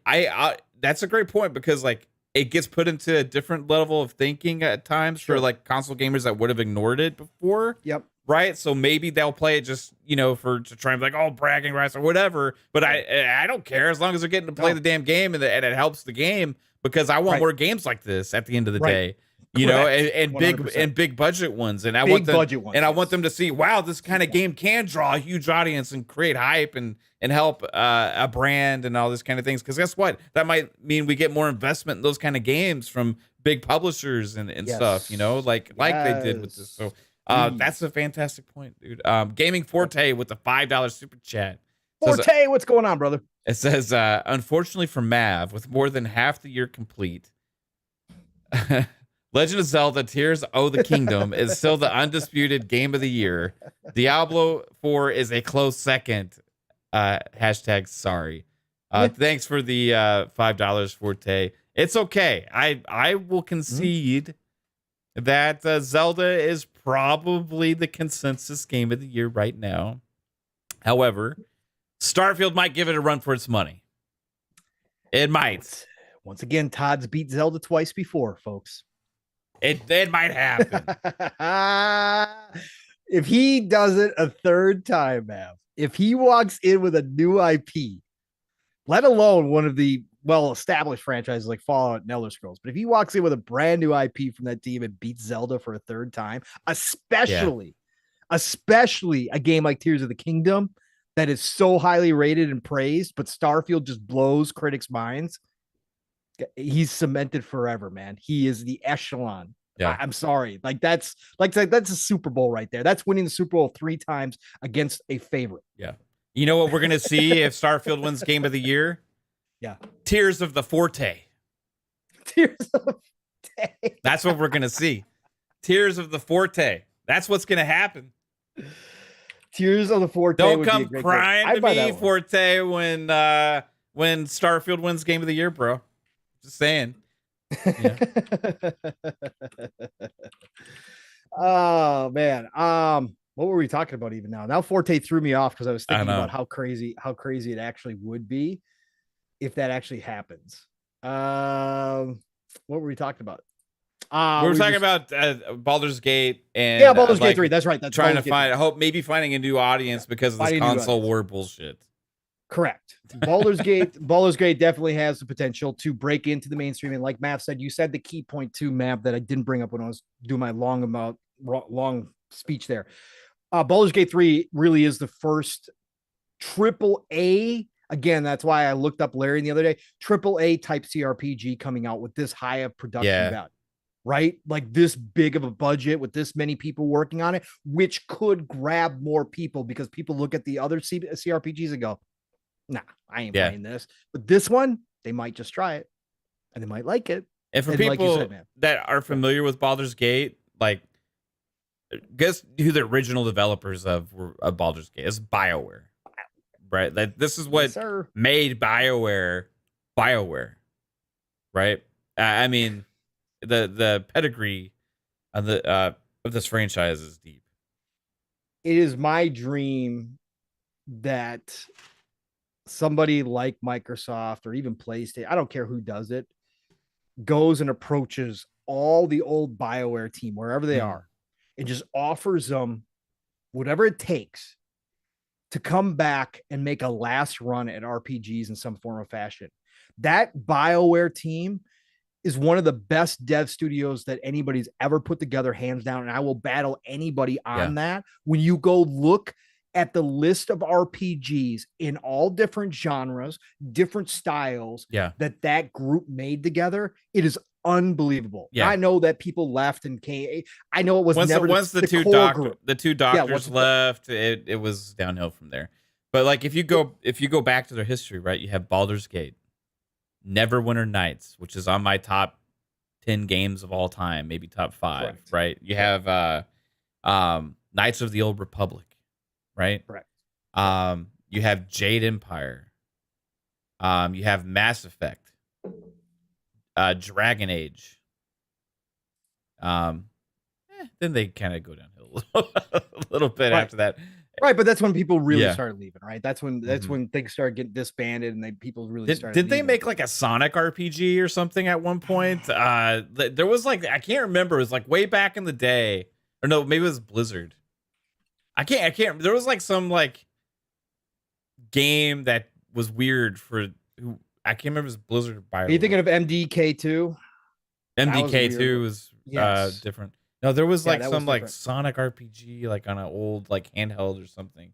I can't remember. Anyway, Shattered Steel, Baldur's Gate, MDK2, Baldur's Gate 2, Neverwinter Nights, Star Wars Knights of the Old Republic, Jade Empire, Mass Effect, Sonic Chronicles: The Dark Brotherhood. That's it. There you go. Sonic Chronicles: The Dark Brotherhood. Mass Effect. I just remember it was weird for BioWare, right? Yep, it was weird. Mass Effect, Dragon Age Origins, Mass Effect 2, Dragon Age 2. That has got to be one of the Mass Effect 3. They even did Warhammer Online, Wrath of the Heroes at one point. They did Command and Conquer Generals 2. Like, that has got to be one of the greatest runs all time. Like that studio just hit after hit, game of the year after game of the year in everybody's top 10 lists for those genres. Some of them greatest all time lists. Like BioWare back then was awesome. Sorry, we went way off there. Anonymous boss, what's going on? We went way off track, but yeah, Baldur's Gate 3 has a chance. So we got Baldur's Gate 3, and again, I'm just kind of the established ones we know second half here, right, Mav? And of course, Starfield. And Starfield in September, the hype level could not be any bigger. With their direct, they pulled people off the fence and put them into the hype train, Mav, which is what they needed to do with that direct, which is what the goal of that direct was. Right. Not only to show all of us who were already sold on the game what we were going to be playing and all the different things we're going to be able to do in it, but it was to sell people on the concept and why this is another classic Bethesda title in the making. And they did that, Mav. So Starfield right now is the hypest game coming in. Again, Spider-Man 2. Yes, I know Spider-Man 2 is out there. That side is definitely very hyped for Spider-Man 2. But overall, I got to say that Starfield probably eclipses that when you throw in all the PC people and everybody that's going to be playing Starfield. Starfield right now is the biggest game of the year. And it has a chance to be, and what I'm saying, second half of the year. I know Tears of the Kingdom was just as big. I get it. But it is the one game, as Mav just talked about, that could potentially topple Tears of the Kingdom. It is a game that we are potentially going to be talking about for 10, 15, 20 years from now as a generational type game. When we look back on 2023, when Mav and I are in our 60s doing this show, and we were talking about what a great year 2023 was, and we run through the list again, and there atop the entire heap stands Starfield as, oh my God, can you believe it lived up to everything we thought it was going to be and then some? And oh, by the way, we're still playing the game of the year version right now with mods, right? And it looks incredible. like that's the potential for Starfield right now. Yeah. That's why we're both hyped. Any thoughts on that one, man? Yeah. I mean, I'm just fucking hyped for Starfield. Like it's a game that I hoped one day they would make. After I remember hearing Todd Howard talking about wanting to make a space game someday. And I was like, man, I hope they do that one day. But I know they're just going to. But I also didn't want them to stop doing the Fallout Elder Scrolls thing. So I was like, are they ever going to find the time to make it? You know, and I remember thinking about this way back in the day. And when they announced it, I was like, they're doing it. You know? Correct. They're doing it. They're making the space game. Right? Yep. And when they, ever since that was announced, I've been just eagerly anticipating and waiting this game. It's been years now. It's been years of waiting, and we're finally getting it. And everything that we're seeing, everything that it looks to be, is everything I could have hoped it would be. So I'm pumped, dude. Like, it's going to be hard for anything else to beat it for my game of the year. It's got to come out and not live up to my expectations. Which, like, I'm not trying to have crazy expectations. Like, I just have an expectation of what kind of game it is, right? And that's enough for me. And it would have to be something else that I'm experiencing that doesn't hit right for me, even though I thought it would, or something. You know what I mean? I don't know what to how that game won't be my game of the year. At the end of the day, it's gonna be hard. But Diablo 4 would easily have taken it if it was another year. Another year could have been Final Fantasy 16 as well. But I'm holding off on that because of the state that the game is in. Like, with the performance of it, I know it's irrational for me to say, well, I'm going to play Starfield at 30, but not Final Fantasy 16. Yep. The pace is quite a bit different on those two games. Supposedly they fixed it today with a patch, so we'll see. Okay, so it's not jumping between 40 and 60? They took out the motion blur and stuff, which supposedly people have said it helps. So I don't know how much it's fixed it, but the people did say it's a lot better now. Right. So I just fast moving games like that, I have a hard time doing like 30 now, and it's just a me thing, you know. So Jedi Survivor, I'd much rather play in performance mode, but its performance mode is pretty shaky still. So terrible. It's keeping me from playing more of it. But another year could have been that. It could have been a lot of things. But could have been Hogwarts one year for me. Hogwarts easily could have been. It started off the year so damn strong. Hogwarts was a great freaking game. But that just kind of talks to the kind of year that this is, right? Right, correct. Where we have so many games that are like, wow, that could have been a game of the year another year. You know, last year, any one of these games could have been game of the year potentially. Awesome. You know? Yeah. Like, it's crazy. And another one we've got to mention. Oh, well, that didn't come out yet, but we were talking about the games that Mortal Kombat, you know, was announced, which was, you know, we're to be talking about that here in a second for sure. It's going to be insane. All right, let's get on to the next one. God, Emperor SofaKing member for 3 months. Thank you. Speculator comes in and says Final Fantasy 16 sales are down 97%. Yeah, Japan especially, and I've got my thoughts on it. This is not going to be the Final Fantasy 16 show. And again, I will speak from the outside looking in, but if everything I've heard and seen and watched is true, which obviously I'm going to believe my eyes, I'm going to believe what people are telling me, you are becoming not Final Fantasy, Square Enix, if you continuously take away the RPG aspects. You are now looking like, and I say this with all the respect in the world, you are looking like a Sony first-party title coming out, trying to be that third-person, narrative-driven, high-action, over-the-shoulder type game. That's not what Final Fantasy is. But it looks like you're drifting that way. Yeah. Correct. Because people love the Final Fantasy series. And again, if you want to say, I'm a turn-based guy, so I will always preach turn-based. But if you want to say, hey, turn-based just doesn't work with today's audiences, fine. If you want to say, hey, we're going to throw in Devil May Cry type action, cool. I'm good with that. That's fine. But don't take away all the other RPG elements that people love and adore, like swapping out equipment, all that kind of stuff, skill points, all that stuff that goes into what Final Fantasies have been, and expect everybody to be okay with it. And it looks like Japan especially, might be having a problem with it. And not only that, I feel like the overall sales for it, you know, it would help if that released on PC and Xbox. Right. It certainly would. PC for sure, and Xbox for sure. I mean, again, there's no doubt that they missed out on an opportunity here. I just wonder if the money they got's worth it for them to miss out on the sales, and I guess we'll never know, right? We'll find out. We'll see if they come out and say it's disappointing.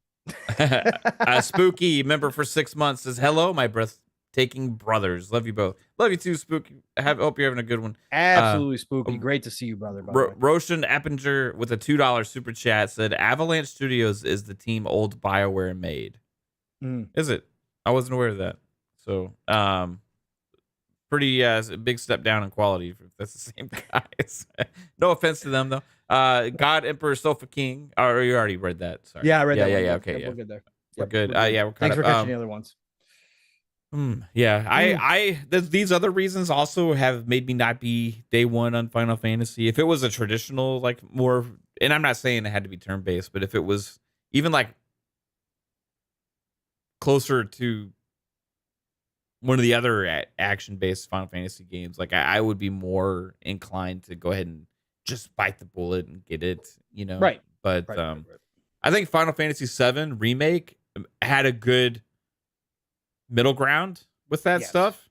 Sure. I loved it. Yep. This seems like I haven't played it yet, right? Right. But based on, like you said, based on whatever I'm seeing and all that kind of stuff, it does seem like it's so like a more narrow focused. Mm-hmm. And Final Fantasy was about the grandness, if that makes sense. And the story seems like they still went grand, which everybody's loving, which is cool. Again, it sounds like it's weird, it's wacky, it's wild. Like it gets like, okay, what's happening here? Which is great. Like they kept that part of it. It's just now it's an action game with RPG elements, much like your God of War, much like your Horizon, right? I remember like back in the day, like we would go around trying to find the rare chocobos to like to put in our chocobo farm and then go to the races and like race the, you know what I mean? Like, and you had to feed them all these different things. Like there's all these like random stuff that you did that was like extra things that, you know, Blitzball and Final Fantasy X. Still love Blitzball. All you Blitzball haters, go away because I love Blitzball. Blitzball was amazing. It was. We're two tactics nerds. I know. I still want a Blitzball standalone game. Yeah. Swear, By the way, that game yeah. I DM'd you about earlier today, that 3-bit Yes. had tweeted out. Los Idos. Yeah. Yes.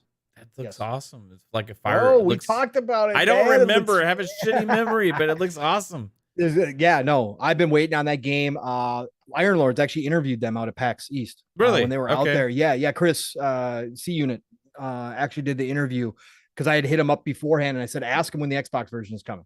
Yeah. And then at the time, the developer said, we're still working on the console versions. Nothing, no news yet, but we're getting there. It sounds like they're getting closer and closer because they put out a post today too that said that they are getting very close to the PlayStation, because originally it was going to be Xbox. They added the PlayStation version as well. So they delayed the console version so they could release both at the same time, is what they did. So fine. It's their decision. They're a smaller studio. They got the rights, but yeah, it looks absolutely incredible. The way the camera shifts when you do spells and stuff and you get like a live action shot of what's happening. I love that, bro. It looks like a Fire Emblem game that's going to come out on Xbox. Pretty much. It does. Interesting. It does. All right. So Mav, you brought it up too. Let's just hop right to it too. And no, let's go here first. We'll do the big three. We'll do some of the big three. Okay. Spider-Man 2 for PlayStation, Yeah. right? Spider-Man 2 is going to be, it's going to be huge. It's going to be a system seller. It's going to be huge. Yeah. It's going to be gigantic. No matter how much people want to say it looks just like Spider-Man 2018 or Miles Morales, it doesn't look that much of an upgrade.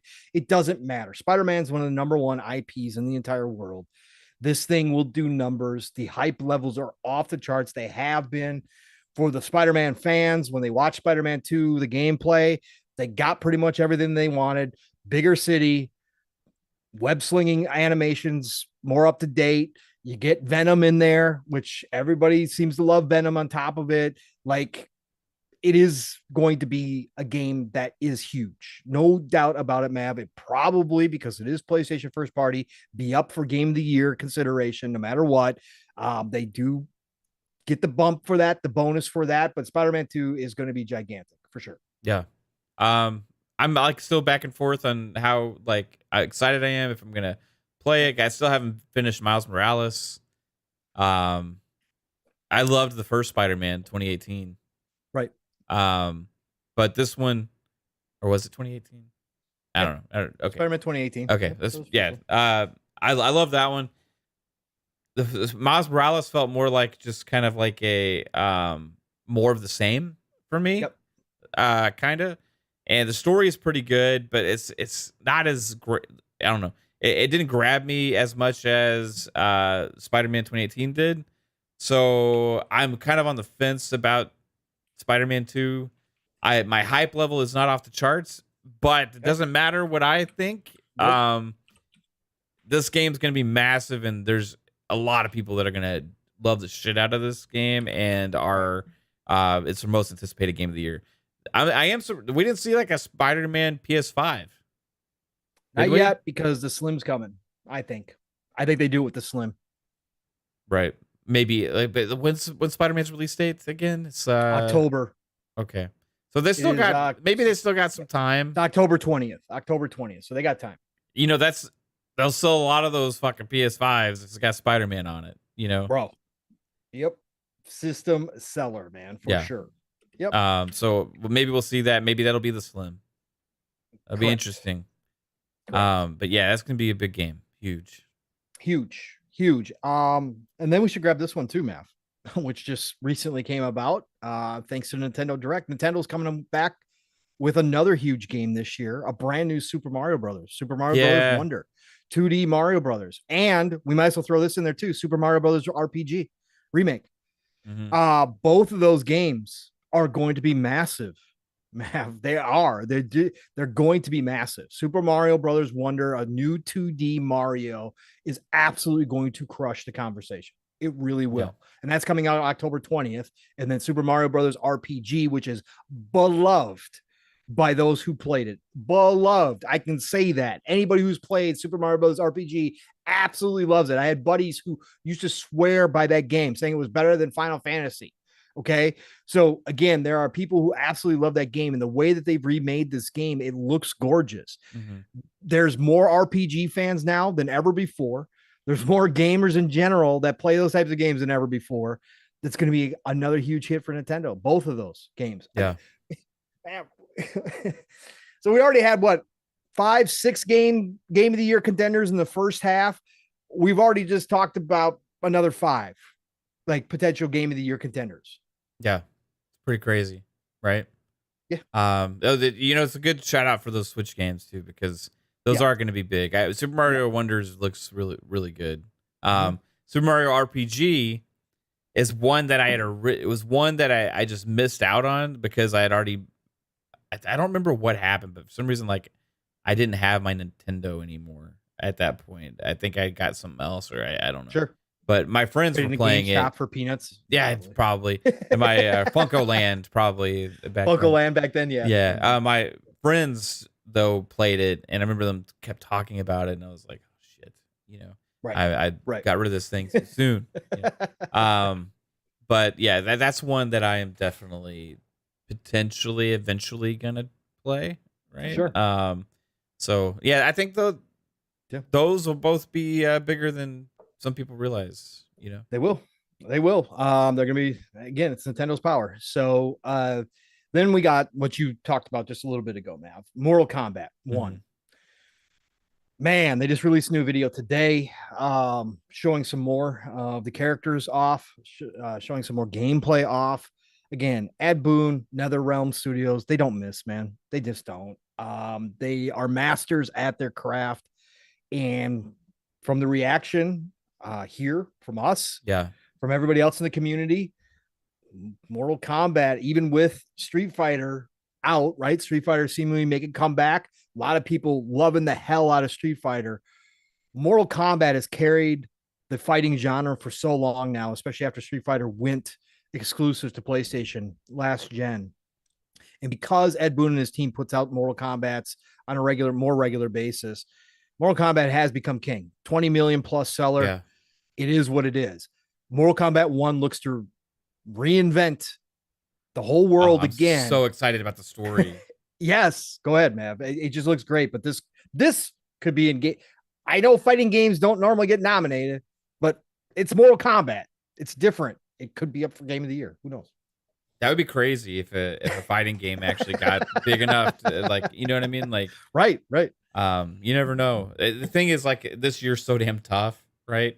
If this was like last year, I think it could have, if it had released last year, I think it could have had a chance, right? I mean, Stray was nominated.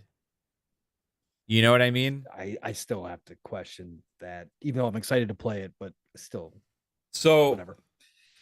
I think that this is going to be special, right? Street Fighter 6 is awesome. I haven't spent as much time in it as I had thought I would, just mainly because of not Starfield, but Diablo. Correct. But Street Fighter 6 is great, and they do a lot of badass stuff. Street Fighter, I feel like, is back, up to reaching the levels that it was at with 4, kind of, before they shit the bed with 5. And 6 is great gameplay. They did make a lot of changes with the vibe of the game and style, a lot of stuff like that. It's like, okay, it's different. They changed a lot of stuff, but it doesn't take away from the gameplay. It's a lot of amazing game to play. It's just awesome. But Mortal Kombat, I think, is going to be on another level. I think it's going to be. I think it's going to be just absolutely like, wow, right? What we're seeing, like that new trailer they just dropped today. That it featured Sub-Zero and Scorpion, and then they had Smoke and Rain in it as well. And Rain, I didn't remember Rain being like this. Maybe it's a completely different take on the character. It is. I didn't even know it was him at first. I was like, neither did I. I was like, who's the new water guy? Yeah, that's what I said. I posted on Threads, not on Twitter. And I said, wow, this new water guy might be my main. I didn't realize it was Rain, because I didn't finish the whole thing. But man, I love the shit, his moves and stuff. And yes, of course. I got a staff. I'm always for staff guys. Yes, the moves with it and stuff. Yes, oh my god. I'm completely sold on Mortal Kombat probably being at least the best fighting game this year. Yes, Luis was a water guy. Yes. Yeah, the water guy. Yeah, that's exactly what I said. It's funny that you said that. Yeah, it is. Yeah, that's exactly what I thought too. Yeah, because you have the fire, ice, and then smoke, and then and water. You got all the elements. Right. Correct. It's smoke an element. I guess it could represent rain, air, electricity. You got everything. You got everything covered, right? So, they got the water guy now, and the water guy's moves were pretty badass. They were badass as hell. Mortal Kombat 1 could really change the fighting genre again too. It certainly could be. We'll see how it plays. We'll see if the competitive scene picks up on it. Who knows? Again, with the hype behind this, though, the masses are waiting on Mortal Kombat 1. Again, this is going to be another gigantic game. Man, then we got racing genre. Forza Motorsport is dropping this year as well. God, you're killing me, Pong. Bro, this year. Forza, yes. Again, this is all the second half. We said we didn't know much about the second half just like 2-3 months ago. And now it's like, the second half is bigger than the first half by a long shot. Just Forza alone a year when the Mortal Kombat, Starfield, and Forza come out, all my genres are met. Correct. You know what I mean? I don't really need anything else. But also still had Diablo. I've been playing this shit out. Oh my God, this year, dude. Right. Okay, Forza. Yes. Talk about Forza. Forza is again ready to set the bar to another level. Again, turn 10. We talk about the Masters. We've just got to talk about Ed Boon and NetherRealm Studios. You bring in turn 10, who took the crown long ago, in my opinion, from Polyphony, as the best sim racing. And again, I know you guys that play other sim racers are going to say that Forza is not really sim racing, but we're going to use it as a sim racer because it's a blend of sim and arcade, but it's more sim than it is arcade by a long shot, especially if you turn everything up. Turn 10 took that cup away from Gran Turismo and Polyphony a long time ago for me personally. That's when, 360 generation, I was a Gran Turismo guy up until that point. 360 dropped. I started playing Forzas, and I'm like, Forza is so freaking damn good. Turn 10 has gone back. They got a brand new engine, Forza Tech 2. And they're about to set the bar again with what they're trying to do in that scene. I have no doubt that this game, what did they just drop? They said 500 plus cars, right? Day one. Yeah. I have no doubt that they are going to do exactly what they've set out to do, which is to continuously recreate the best racing game out there. And I think that Forza Motorsport, if this is a start of something more akin to a games as a service type game where they continuously update the game, I'm all for it. I think that this could be nonstop content year after year after year after year for Forza and Turn 10. And I think that's spectacular. I'm ready for this game, Mav. It's been a while since I hopped into a sim type racer. I've been waiting on Forza Motorsport. Again, how much I'm going to play it out the gate? Probably not, because Starfield, but it's going to be waiting for me there. No matter when I decide to hop into it, but I'm hyped for this. A lot of people obviously are excited for Forza Motorsport to come back, Mav. I know you are, brother. Yeah. As somebody who's big fan, they just introduced new car PG elements to it, which changes things up. Mav, go ahead. What do you think about Forza Motorsport? The way that you're going to be able to level your cars up individually and all that kind of stuff. The more they talk about it, and like the way they're doing the weather and the time of day, and they came out, it was like 48 times more like tire like things. I can't remember the exact words, but like the detail with the way the tires react to the road or whatever. Like like all these different aspects, and they always use those 48 contact points. Yeah, contact points on the 48 times more power. You know what I mean? Like all this kind of things, right? But looking at the game is just visually stunning. Knowing it's gonna be at 4K 60 as well with ray tracing on track. That's the one game that's ray tracing is seemingly not holding back, right? It's just taking a lot of things I have loved about Forza, and then wrapping it into a new package with the career mode in a different way. So I'm super excited about that. And the other thing that's exciting about Forza is, sorry, I know I'm saying it wrong, everybody. I know Pong is too. It's Forza. Forza. Yes, I know how to pronounce it. I don't care. It's like people who say Porsche instead of Porsche. So Yeah. I'm a Porsche guy, so I say Porsche, but I will always say Forza. Yeah. I don't care. I don't care how it's properly pronounced. So the other most exciting thing that right now is there's this whole big multiplayer component mode, the primary multiplayer that they talked about. Well, they didn't talk about. They said that we'll reveal later, closer release. Is there's this whole other big mode that for multiplayer that's the main way you're going to play multiplayer, and they haven't gone into it yet at all. So I'm super happy about it. It looks like another potential home run this year. Yeah, for sure. It's going to be. I've been waiting for this game for years, man. Yep. Another one I've been waiting for. Yep.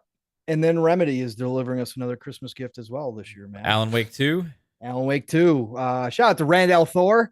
His most anticipated game of the entire year until he saw the Starfield Direct. Yeah. Hi, Rand. Alan Wake 2, big on people's lists. Every time they've shown it off, Mav, more people have gotten excited about this game too. That's how you know Remedy's doing this right. Again, it's not going to be a game for everybody. Again, it's on the borderline for me. I played through the first Alan Wake. It's, I have zero problems. It's more psychological than it is jump scares. However, Alan Wake 2, what they did show, it's going to have some jump scares to it. But Alan Wake 2, this is a project that people didn't think ever get made again. Microsoft decided to sell the IP back to Remedy, and that's how this got going. So Remedy looks like they're going to have another big hit. Alan Wake 2 looks phenomenal, switching between the characters, Mav. Any thoughts on Alan Wake 2 and what you've seen so far here? It looks pretty promising, man. Remedy's ever since Quantum Break, they've kind of gotten their feet back from under them, and they've released Control. I think that was 505 that published that, so that they were, instead of doing big deals with first party and stuff like that, like they had with Xbox, they kind of went back down to smaller experience and kind of found their way again. And now they're back with Alan Wake 2, which looks like everything that maybe they originally had aspired the first Alan Wake to potentially be. So I'm looking forward to it. It looks really cool. You're going to play as two characters in the game. And you're gonna be able to switch between them and stuff like that. It's interesting. I'm not a big horror game fan, right? I don't love the horror genre. But this is more like psychological, like mystery style horror kind of. So I'm probably gonna be getting this one. Agreed. I will be at some point. Again, most of these games are just going to roll into 2024 for me. I already know 2024 is going to be ridiculous. We already know that that's lining up as well, but there's just nothing to be done about it. Again, with Starfield, I'm just not going to touch a lot of this stuff, but Alan Wake 2, I'm going to be craving for it eventually to hop into it. So that's another big one this year. Assassin's Creed Mirage, Mav. Oh, God. is also what? October 12th. Assassin's Creed Mirage is showing up at our doorstep. They're bringing it back to the old school Assassin's Creed that we've been waiting for. That's why this is so big on my list, is because they are seemingly going back. They've talked about it. This is going to be a smaller Assassin's Creed, more in line with Assassin's Creed 2. They're going back to some of the old mechanics, hiding in the crowds, all that kind of stuff. They've updated some of the controls as well, and some of the mechanics. They've added some new, more modern style to it as well. But this looks like everything I've been asking Ubisoft to do for a long time. Again, I have zero problem if you want to continue to make the massive open world Assassin's Creed. That's fine. Go do it. I love those games too. But at the same time, I said, please do something smaller, something old. Me and Mav both asked for it. And here we go, Mav. We're getting one this year. Assassin's Creed Mirage. Basim story looks phenomenal. I can't wait for this one. Just one of the 11 Assassin's Creed games that they're making. Yeah, we got that list too. Jesus Christ. Milk it. You know what? I'm excited about this one too. So yeah. This looks great. Out of the big ones too, Mav. I mean, again, there's a couple more in here that I could probably list, but we got Like a Dragon, the man who erased his name, looks phenomenal. Again, Yakuza is now called Like a Dragon. I hate this. I absolutely despise that they're naming everything Like a Dragon now. I wanted them to keep it separate, the two separate styles. Like a Dragon continued to make turn-based. Go ahead with Yakuza into more action-based. It worked perfectly, but for some reason, they don't agree with me. Yeah. So Like a Dragon definitely could be there because it is a growing, expanding genre. More people are finding the series and loving it. But I'm going to end on the big ones here, Mav, with a game that is going to be a niche genre yet again, but we have to talk about it because of who's making it and the potential for it to explode because of the devs themselves. And that's Armored Core 6 Fires of Rubicon. Oh, yeah. Mm-hmm. Bro. Mech games have always been niche, will always be niche for the most part. But this is and From's popularity is at the peak, at the pinnacle it has ever been before. People who never played Armored Core games will jump into this game simply because it is From. Yeah, From Software has changed, ascended to that studio. It's like, no matter what they make, I gotta check it out. Yeah, I gotta play it. Armored Core 6 is cross-gen still, which you can see in the video, but my God, does the action look fantastic. It appears, and from everything that they're saying, they have kept the hardcoreness of the old Armored Cores in place. This is Steele's front runner for Game of the Year for him. He is going to be playing a lot of this while he's playing Starfield. For a lot of people, Armored Core 6 is a dream come true. Fires of Rubicon, a game that people never thought was going to be made. Even the fans of Armored Core, like myself and like Steele, we never thought this was going to be made. Again, to say that their Armored Core 5 sold lightly is an understatement. Again, we looked up the stats. Like, there's no official stats out there, but like 250,000 copies in Japan of Armored Core 5. In today's terms, you don't bet on that franchise. But From Software, they want to make multiple franchises. They talked about this now. They want to have multiple franchises in the pipeline. They want to speed up their game making process. They want to come out on a more consistent cadence with their releases. So they started making this game over 6 years ago. Nobody even remembered the article where they did an interview and they talked about they had started work on Armored Core 6. But it's here, Mav, this year. Armored Core 6 is going to be fun. I know you're a mech guy. I know that you like Chrome Hounds more than you do necessarily Armored Core. Yeah. But for you, it's still got to have a little appeal, especially with From Software, everything they've learned, how much they've grown as a studio over the years through the Soul series. And from the videos, it looks so damn cool, Mav. You got to agree. Oh, yeah, man. It looks really badass. I'm looking forward to it. You're right about Chrome Hounds. It's more by like From Software's made that as well. And that really rang to what I more like in mech games, because like you kind of built your mech and it was slow paced and it was like almost like World of Tanks in a way, where like you kind of go through and you have like these long range battles, like Armored Core, you're more sliding around, like fast paced and stuff, you know. But that's cool. I like that too. Like I used to love Zone of the Enders back in the day. Yeah, you know, and there was another like arcade multiplayer mech game like that as well.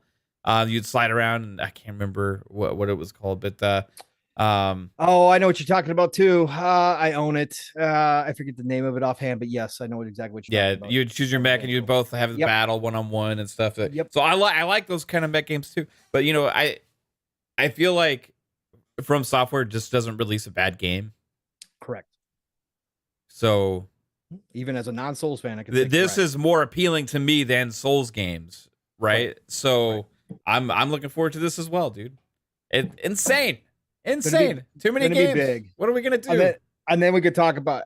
We still have the potential. Well, we know for sure Sonic Superstars is coming out this year. Looks great. Yes. Again, a new Sonic game looks so cool. Multiplayer, like, oh my God, this looks like, again, Sega's really starting that. I'm not going to put them on the same trajectory as Capcom, but I'm saying that Sega seemingly is starting to figure things out. Yeah. And it's getting better and better as we go. And Sonic Superstars looks like it could be huge for all of us Sonic 2D fans that live in that nostalgia world. This looks awesome. So Sonic Superstars for sure. We could still get Stalker 2 this year, Mav, which would be huge. Oh my god, if that happens too. Right. We could still get and there's some other games like Silk Song could also happen this year. Silk Song could for an indie community would be huge. Replace could still happen this year. Could happen. Yep. Avatar could show up and surprise people. Again, I'm on the train that says, meh, I don't think this is gonna hit, but who knows? Who knows, right? It's massive. Did they release the date for Avatar at the Ubisoft Forward? No. Oh no, yeah, they did December 7th. Okay. So if it's not delayed, it's almost you anticipate every Ubisoft game to be delayed again and again and again and again. Kind of. Right? Kind of. Yes. So man, yeah, it's crazy, dude. And that looks fun to me. I know it's not up everybody's alley, right? But you tell me it's like Avatar, Far Cry, and like I'm like, okay, it looks pretty fun to me, man. I'm into it. That could be a little games game like Sea of Stars. I mean, that we talked about, right? Yeah. Oh, one I can't forget, Mav. I can't forget this one. Warhammer Space Marine 2. Oh yeah, that's this year. Yes, that's this year. Wow, bro, that's looking so freaking good. Hopefully it doesn't go the way of Darktide. Hopefully it doesn't go away Darktide, but I don't think so. I think Space Marine 2 is going to hit. And so many people are now interested in Space Marine, even people that didn't play Space Marine from the 360 generation. Again, if you've been missing the Gears of War vibe, which a lot of people are, Space Marine 2 is going to give you that Gears of War vibe. Yeah. This is looking so polished. Again, big budget map, big budget, bigger budget than we normally see out of Warhammer games. And this is looking fantastic. So Space Marine 2 is this year. Again, like I said, Sea of Stars. We got little games like that. We got games like Payday 3 coming out, which again, as much as you want to, some people go, what Payday? There's still a massive audience for Payday 2, folks, that's still played every day. Payday 3 is going to be big as well. We got games like Arc Raiders that still could show up, Mav, of course. Yeah. We got games like Hyenas that supposedly has a chance to come out this year. We'll see if it does. It's just endless. We could sit here all night and just run through the potential. Exo Primal's about to come out. Exo Primal's about to drop in the Game Pass again. Yeah. From the beta we played. Again, any game that has Pong finishing first a lot is cool. That was so strange. What's like we were playing Jasper, Steel, and Pong.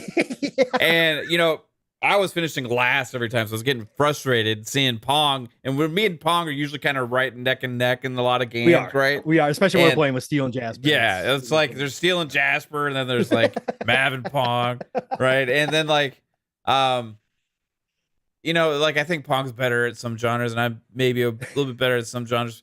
For some reason, Pong was just absolutely fucking like destroying everybody. It was like 75% of the time, which is really and not just in our group, like in the entire fucking game. You're finishing first. I was place getting every the number one MVP. Yes, which was crazy. Every game. It's nuts.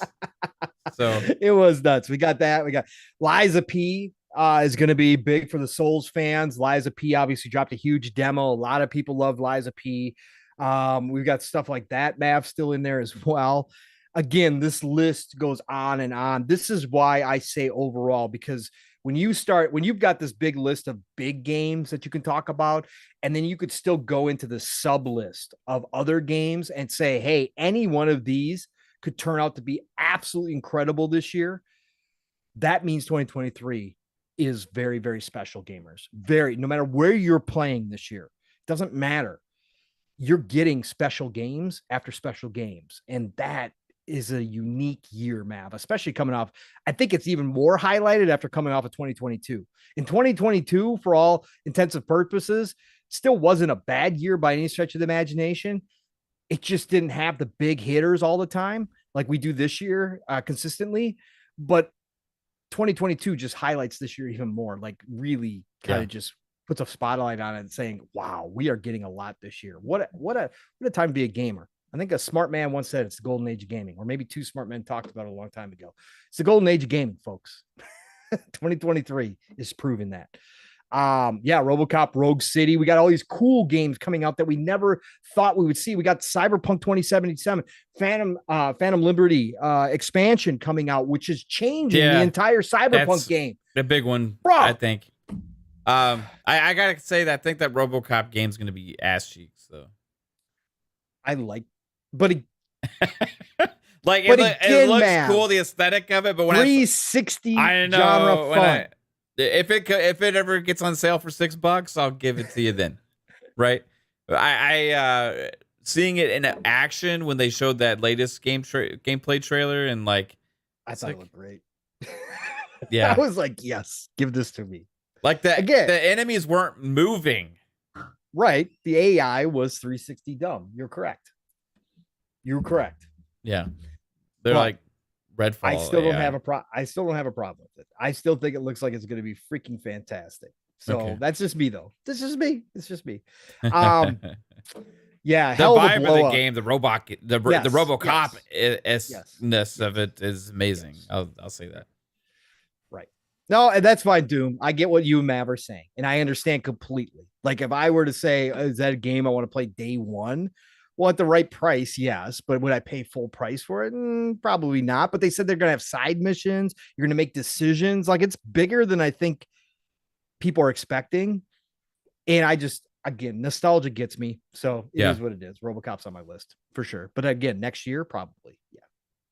Bro, we got so many games. Oh my God. Now that I've got a PC, it's even more. Again, my Steam summer sale list right now, Mav, is so stupid because I want to go back and play all the games I missed. And then we got games like Homeworld 3, massive RTS, huge franchise on PC that is potentially coming out this year as well. It's been delayed a couple times. They don't know if they're going to make the end of 2023, but it's still on a to be determined list. So that's huge. And again, we don't think about that stuff because we primarily focus on console side of things here. But now that I'm looking at PC side, I'm like, Jesus. There's no limit. There's no end to it. There's no end to the games. 2023 is going to be gigantic. We got a $2 super chat from from Jonas the Dad. Said, what up, Jonas? Said for paid bots, you guys are great. LOL, love the show. Yeah, we are paid officially by Xbox. Mav is. Mav is. Listen. We've been talking a lot about other systems. Stop. Okay. I was going to renegotiate contract live on the air, but I decided not to because Mav did a video the other day. And again, this is such a ridiculous conversation. I don't need to give it my. But anyways, Mav did a video. Yeah. He's eating good. Yeah. He's got a Kia Soul. And I'm sitting here going, where's my cut? Where's the Fun Speculations family cut? Because Mav did not inform us that he was getting paid, by the way. Mav did not inform us that all of a sudden he was getting Xbox checks. So I got to say, Mav, again, I wasn't going to do this live on the air, but legitimately, this could be our last PM in the PM, unless I might go on strike. I'm currently in the DMs with the other Fun Speculation family members. We're talking about going on a complete strike, right? A podcasting strike until you cut us in on this Xbox money because, sir, you and Caitlin may have created this channel, right? And you guys may be the main focus, but we did a lot to help build this network, and we're going to want that cut. You're right. You're absolutely right. I've been thinking a lot about this and how do I divvy it up with all those funds from Xbox. And I was thinking maybe we could, like, I could like let y'all take turns driving the Kia Soul. You gonna ship it up to us? I'll hire a driver to take it to you. There's that much money involved. Okay. Yeah. All right. Well, I'm cool. That's if we need to do that, then that's I'll figure out a system. I would rather just get cash. I mean, again, I'm not going to lie. That's where my starting line is. There's going to have to be a lump sum cash. So along with the Kia Soul getting shipped up here, you might want to have the driver have a briefcase as well, because I'm going to want to see some of those dollars. Maybe I'll see if I can't swing an extra top ramen occasionally and send you guys the mail. And a case in the Soul. You can send a case of ramen too. I've been trying to figure out how to divvy it up, and it's got to be one of those. I don't know. I mean, there's so much money that they're sending.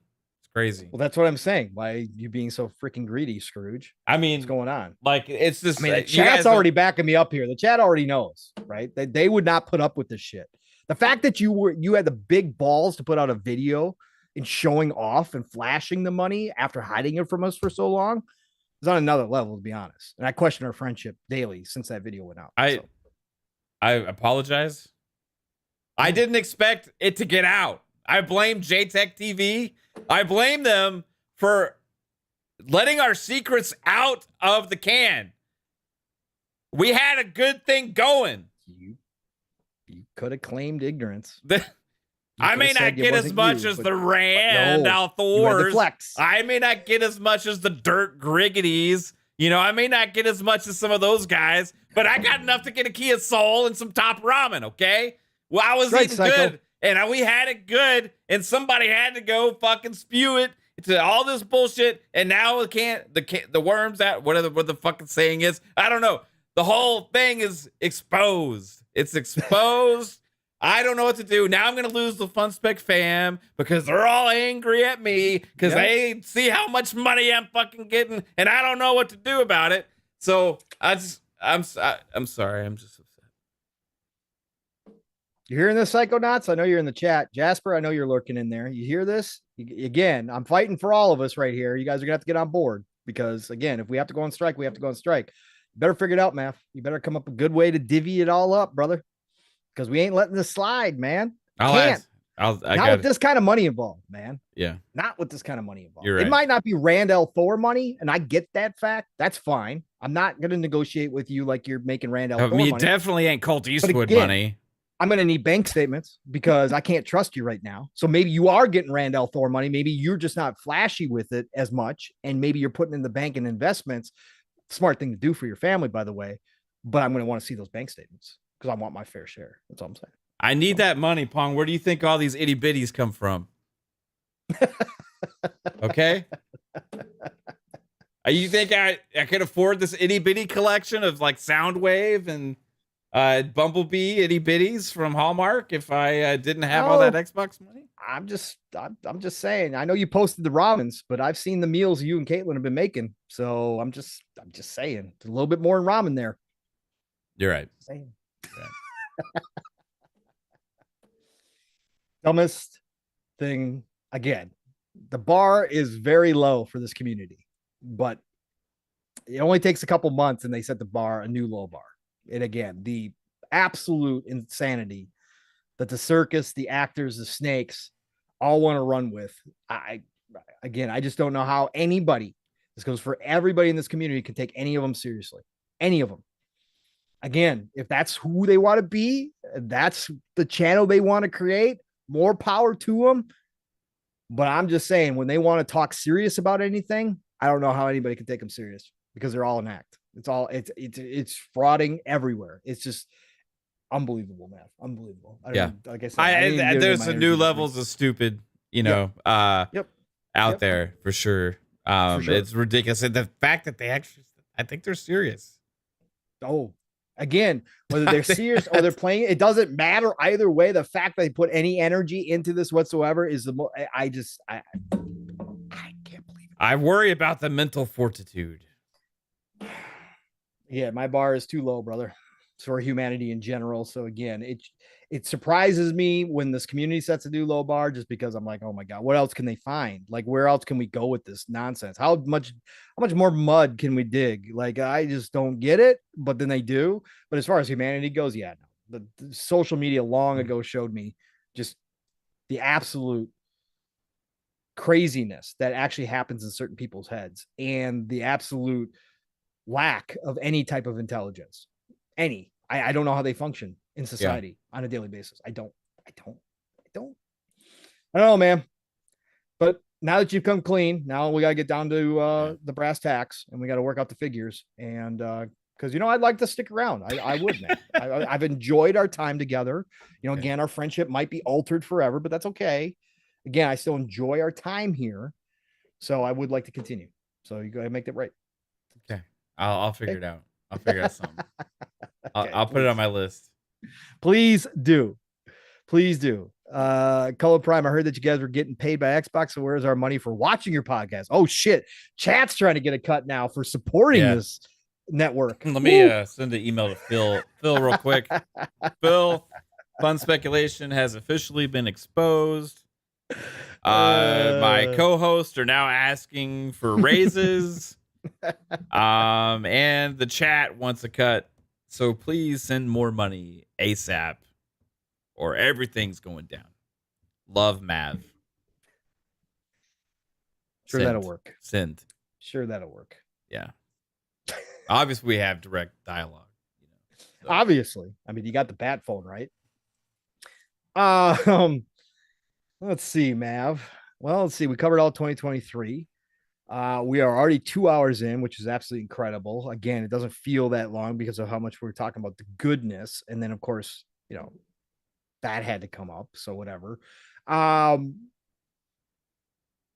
Sounds like, Mav, it sounds like that there's going to be a big presence this year, not only at the Tokyo Game Show from Xbox and from a lot of people, but also Gamescom. In fact, Greenberg actually doubled down on it because Gamescom announced Xbox and Bethesda will be joining us on the show floor for Gamescom 2023. More details soon. Get your tickets now. Greenberg retweeted that, quote tweeted it, and said, excited to be heading back to Gamescom this year to see so many faces, familiar and new.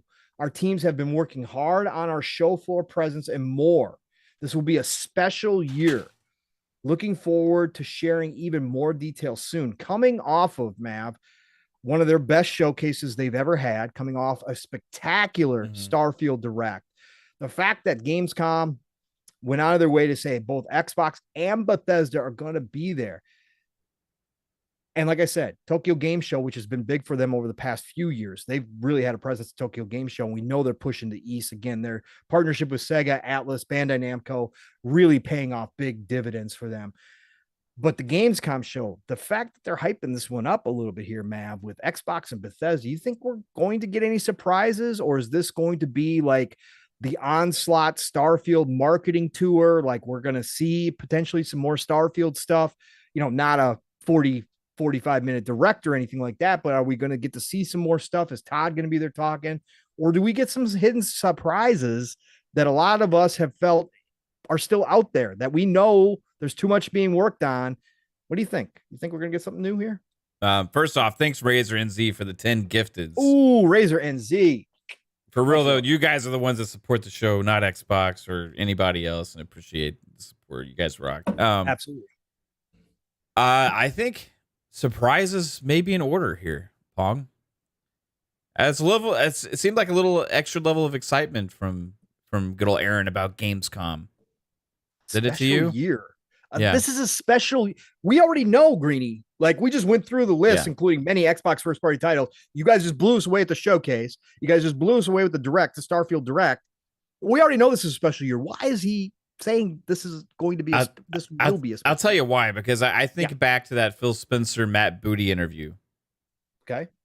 And when they talked about are there going to be updates on the other games and stuff, and he was like, well, we have more things this year. Right? Yeah, he did. He said that. He said, we still have Gamescom. We still have. I think they came prepared this year to not just have one good show. Right? They've already had two. Starfield Direct was, that's the developer Direct back in January was fucking awesome. Awesome. Right? Correct. The Xbox Showcase was absolutely bananas.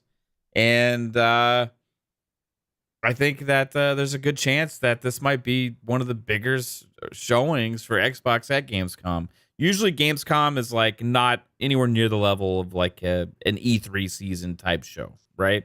It's a better fan attendance type event, right? And they've already usually blown their wad in the summer showcases for, like E3 and all that kind of stuff. But with the energy they're putting out, with as much stuff as they have cooking, it just got this vibe that they have something else that they want to show in August. So August 23rd through the 27th for people who are curious. could we see playable Starfield on the floor? It's possible. It's close to release. It's a week away from early release, right? And I'm trying to think back to what was said at the interview about those games, because there was like, I don't remember the exact question, but it was regarding other games that people were wanting updates on. And he was like, there's more opportunities this year. Stay tuned, or something like that, right? Like, yep. So I don't know. Maybe we'll get updates on something else that's on the horizon, you know, like maybe farther out, or maybe something for 2024, you know? Yep. And that would be absolutely awesome to see. I'm looking forward to it. I mean, they shadow dropped a game at a developer direct. Correct. You know, they did do that. That was a self-made show that they had a game in their pocket for, right? Correct. This is a legitimate gaming event, like a big gaming event, you know? So if they were willing to shadow drop a game back in January, they have this huge, massive showcase in June, and now in late August, maybe they got something else. I think this could be a big plan for them to have multiple good showings this year. Spartan661 hit us with the $5. It says, I have a question. Are Sony ponies sending D-pics to the judge right now to find out when her decision that she makes is in Microsoft's favor? The sad part is I couldn't bet against it, Spartan. That's the sad part. I couldn't bet against it. People are crazy now. They really are. I think Gamescom, with this Aaron Greenberg tweet especially attached to it, because again, Greeny has been setting expectations. I'm not saying for sure like we're going to get some big new reveal. Yeah. But could there be surprises there? Yeah, I think so. Is this where we see Age Empires? Yeah, that's what I was going with, Pong. Right? There excuse me, there's stuff that we know that they have to show that they haven't shown yet. And like you said, I believe you were referencing the Booty and Phil interview on Giant Bomb. I think you almost had it spot on when Booty said, well, we've got plenty of other places, plenty of other shows coming up too. That yes, I do think there could be. I think they could have a playable version of Starfield and Forza on the floor. Right? I remember it stood out to me, Pong, because he said Gamescom, the Game Awards, like, which I was like, oh, okay, because last year they weren't at the Game Awards at all, right? Correct. So I expect them to show up at all this stuff. I do, and I think that this, along with the Tokyo Game Show, so Tokyo Game Show has been big for the past few years, man, for their Eastern presence. And we usually get some surprise announcements, even if they're smaller ones, from what Sarah Bond and her team have been doing in the East. And I think this year, now with the Atlas Sega partnership, like in full swing, like there's no doubt that they have a really tight partnership right now. When you start announcing new Atlas games on a regular basis at your Xbox showcase, that means you guys are tight. So I think they're really going to push that. And I think we could get some surprises if they've been making, we heard last week that Sony is making inroads over in Korea right now. So I think Tokyo Game Show, not only just being obviously a Japan focused show, it also is just the East in general. I think if they've got some deals in the works with some Korean devs or some more Chinese devs, I think we're going to hear about those there as well. I think Tokyo Game Show has become a part of the regular circuit for Xbox and that push in the East. Now, some of us in the West who enjoy those flavor of games, we also get to sit back and smile and go, yes, let's go. I think Tokyo Game Show could also be a big one for them as well. But the Gamescom is, like you said, Matt, just a little bit more emphasis this year than normal. Like, I think they got a couple things up their sleeve, a couple cards up their sleeve. So Gamescom 23rd through the 27th of August. Keep your eyes open for that. Again, a week away from Starfield launch. I'm sure they're definitely going to be pushing Starfield nonstop at the Gamescom. And like I said, I wouldn't doubt that they have a playable demo, even though that's not Todd's MO normally. I think it makes a lot of sense a week away from launch to have a little hands-on for people with a section of the game. I think that'd be pretty damn cool. Maybe they don't do it, but I think they're definitely going to see a lot of Starfield news come out of there. Maybe Todd gives some more clues leading up to launch, some more hints at the space magic, because he loves to tease things. Maybe we get a little bit more You know, I think it'll drum up a lot more hype again leading up to that launch day. Again, if you needed any more hype for Starfield, you really don't. But Todd's really good at keeping it in the news. Yeah. So definitely looking forward to that for sure. All right, let's see here. Oh, we brought this up earlier, Mav. So Assassin's Creed, Ubisoft, 11 games in development. This is from Insider Gaming. Shout out to Tom Henderson, the one and only over there. Love what he does. Not everybody does, but I'm all in favor for it. Excuse me. Supposedly 11 games in development. Let me run through this. Excuse me. God dang, man. List real quick. Coffee's not doing me right now. Assassin's Creed, every Assassin's Creed game in development, supposedly. Assassin's Creed Mirage, which we talked about, October 12th, 2023. Assassin's Creed Nexus VR, also scheduled for 2023. Some VR game from Assassin's Creed.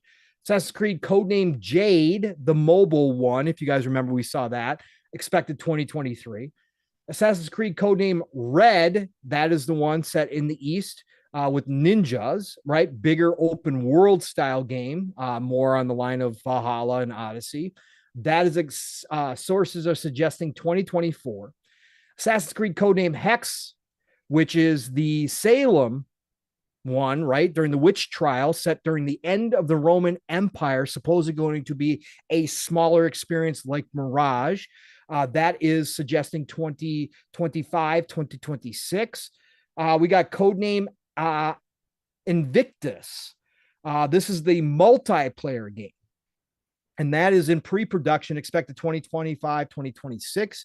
We got it codename Nebula, another single player that's in concept and prototype, unknown dates.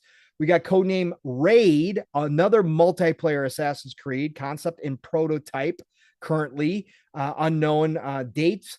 Echoes, another multiplayer concept and prototyped Assassin's Creed game. Nexus 2 for VR being discussed internally. And then we've got the Black Flag remake, which we heard about, Mav. Single player, just greenlit, unknown dates. Ubisoft is milking it. Yeah. Milking. Again, I'm not against this per se, Mav. If they're going to, like I said, the one positive I had from Ubisoft outside of Star Wars Outlaws now, obviously by Massive, which I think is going to be a gigantic game. It could actually even rival Jedi Survivor. I think Jedi Outlaws is going to appeal to more people. Star Wars Outlaws, yeah, Star Wars Outlaws. Yeah, what did I say? Jedi Outlaws. Yeah. Okay, Jedi Outlaws. Sorry, Star Wars Outlaws. Yeah. The one thing I said positive going for Ubisoft was the roadmap for Assassin's Creed, because we did have that show last year, right, where they showed us. I thought that was we thought that was a lot of Assassin's Creed. Yeah, but like this, like, okay, I mean, yeah, sure, you got mobile in here, you got VR in here, again, both niche things, and you supposedly are in the works with 3 multiplayer games. Okay, now that's where I go. Ubisoft gonna Ubisoft. Now, whether or not all these make the cut, whether they cancel 1 or 2 or whatever the case, they might do that. Again, it's Ubisoft. But man, knowing that we've got 11 Assassin's Creed titles and probably running through 2027 at this point, kind of lined up in the works, does that excite you? Does that make you worried? Are you in the camp that too much Assassin's Creed might be the case and that it might get really burnt out? Most people, a lot of people, I shouldn't say most, but a lot of people are burnt out in the open world style Assassin's Creed. Or do you think with the mix that they have, that this is kind of a formula that you can work with Ubisoft doing this? It's hard to say, because I think we'll probably never see like 3 of these. You know what I mean? Potentially, yeah. The thing they did last time when they had the Assassin's Creed show thing that they did, thought that was great, right? Like, and I thought that was enough. Yeah. Beyond that is I think overkill and could be actually damaging. Sure. And it also not just damaging to Assassin's Creed potentially, because of burnout in the franchise or whatever could happen, but damaging to the other franchises, because you're wasting resources that could be spent on other things, right? Yeah. So for every game that's greenlit, that takes a lot of developers for even any game that's concepted. It's a lot of time and effort and all this kind of stuff. And, you know, that they're pitching these things or trying to stuff out to see if they can come up with the systems in place that they want to roll with or whatever the process they have in the background. Where there's franchises and other games that have been neglected, correct, for a long time at Ubisoft. Like Splinter Cell. Yeah, well, there's one Splinter Cell game that we know of in the works right now. There's 11 Assassin's Creed games. Correct. Both single player franchises traditionally, but with I would say Splinter Cell has had the one multiplayer component that was proven to be a success in the past, and yet they're trying to find a way to force multiplayer that it was not ever a big time success with Assassin's Creed. It was never asked for in the first place. Yeah. Spies vs. Mercs is, for people that played it back in the day, one of the most beloved multiplayer experiences out there. And they still are trying to force everything into the popular name of Assassin's Creed, which is fine. But guess what? Other games could still be hugely popular franchises if you actually release them. Right. Who knows what Splinter Cell could be today? Ghost Recon, they botched the last one at launch, right? They fixed it later on. Too little, too late, right? As far as the reception goes and what happened with that with Breakpoint. But you just abandon ship for the entire franchise now just to go to Assassin's Creed? Where's the next Ghost Recon game?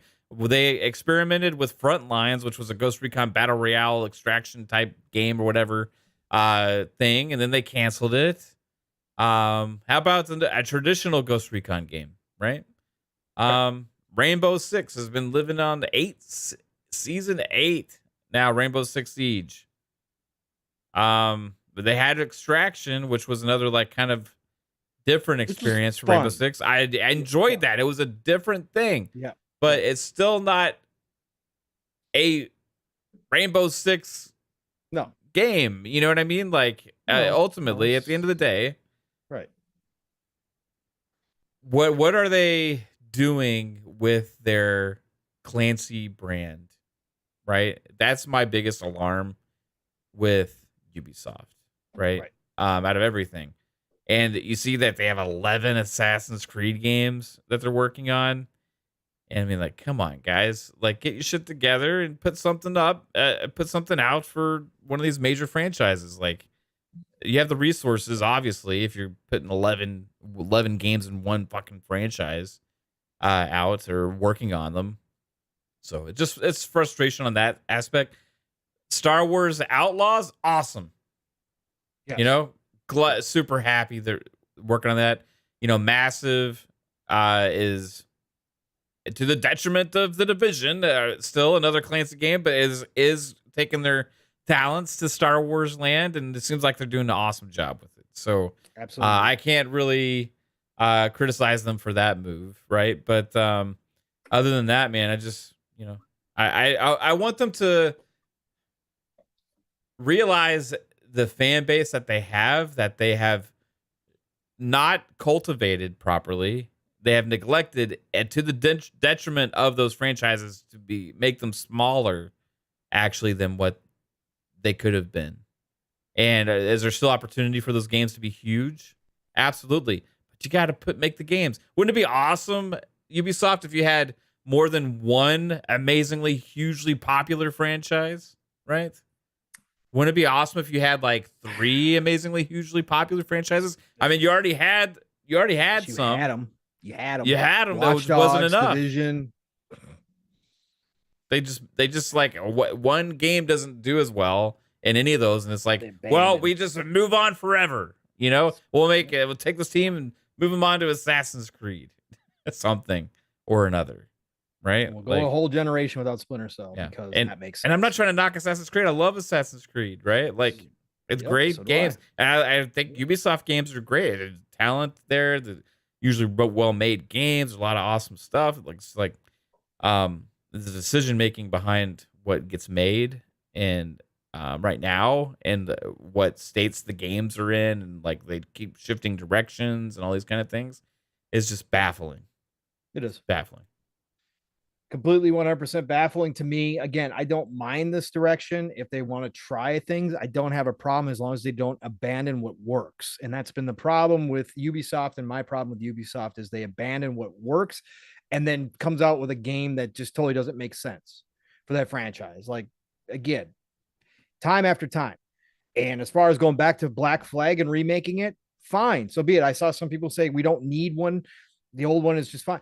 Listen, if they want to redo Black Flag, since it's up there on my favorite Assassin's Creed, and because it's pirates and because Skull and Bones, they fumbled so hardcore that I'm not getting a real pirates game from Ubisoft anytime soon. If they want to go back and do Black Flag, fine, do Black Flag. I'm cool with remaking Black Flag.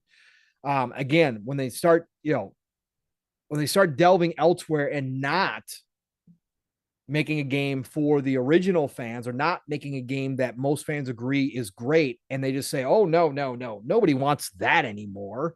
We're going to go do this with this franchise. That's when I have a problem with Ubisoft. And they've done it time and time and time again.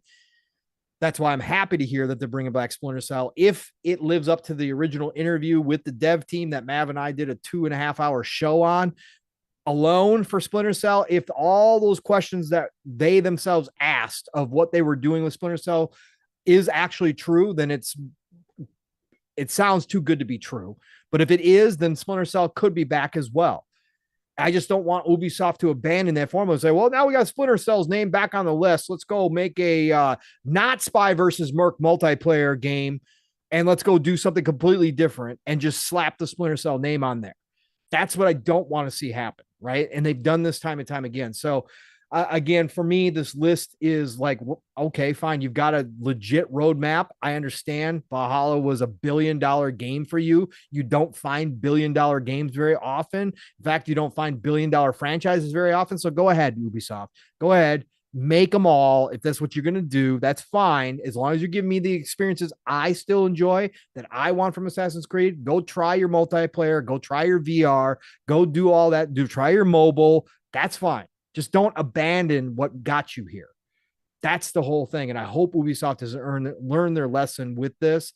Again, unfortunately, with Division, it doesn't seem like they have, but we'll see. Maybe after Masters was done with Avatar and Star Wars Outlaws, they'll say, go make Division 3 now for us. I hope so. Because that's what I want to see out of that team. But we'll see. Just interesting. 11 games. Cool. Yeah. Through the end of the generation, at least. Maybe into the next generation. We're set. So I got a little question. I saw this from Jez, and I'm going to throw a little bit of a turnaround on this show right now. Hey, we're in small topics. Let's go. He posted a question, and I found it very interesting, right? Because there's rumors of a Sony PlayStation mid-gen, our pro model or whatever, right, in the works potentially, right? Sure. So he posed a question about, it says, I do wonder how the community will react if Sony offers a mid-gen PlayStation upgrade, but Xbox does not, right? So, like, right now, a lot of people say, we don't need them, all that kind of stuff, right? But imagine, like, let's say a year and a half, 2 years from now or whatever, or let's say later 2024, right? Because I think that was the original rumor. Let's say late next year. New PlayStation model comes out. All these games that are even multi-plat or whatever have better modes on it. And also, the first party stuff is able to do like more powerful, like let's say they can get more games running at 120 and 60 frames on even the bigger games, right? With full 4K and all that stuff, right? And Xbox still sitting where they're at, where a lot of these current gen big time games are struggling to hit 40 frames per second, right? How would that sit with the community? I've been consistent saying I'd be day one on a mid-gen refresh, because I'm in the mindset I'd be happy to upgrade every 3 years or so, and as long as they keep updating the games to take advantage of it, right? But I'm curious, how the community would sit on that. That's Jez Corden from Windows Central's question on Twitter. So I'm stealing his question. It's Initial thoughts is that a large portion of the enthusiast base would be extremely disappointed, especially if multi-plat games came out and started performing at 60 frames or above consistently on the PlayStation 5 Pro and on the Xbox Series X. You were getting unstable or just locked at 30 frames, right? I think, and when I talk about the enthusiast base, you're probably talking about 5 million to 10 million, right? Users that I would consider enthusiasts that are out there day one buying up consoles, right? That initial first wave. So I think you would have a large portion that would be upset if that were the case. There would be a large portion asking Xbox what they were doing. Why would you allow your competitor Sony to go ahead and put out a Pro and you guys not have a Pro? I think there would be some hard questions to be answered by Xbox to that certain loud community, right? We've seen it time and time again here, right? It's not the masses that speak up, it's those in the community. And I think that they would have to answer to that, why they didn't prepare a mid-gen refresh. And especially if, like I said, if we are at that point in the generation that we are over halfway through the generation, and the Series X shows that third-party developers, especially, and even some first-party developers, don't use all the tech you put inside of it, and they just want to brute force everything, as we've heard from people who do know about tech, that these devs are just brute forcing things. Why Xbox did not foresee that being a problem, and why they sold us a box claiming that 60 would be, and again, I understand not for everything. Greenberg clarified his statement that it still be up to the developer's choice.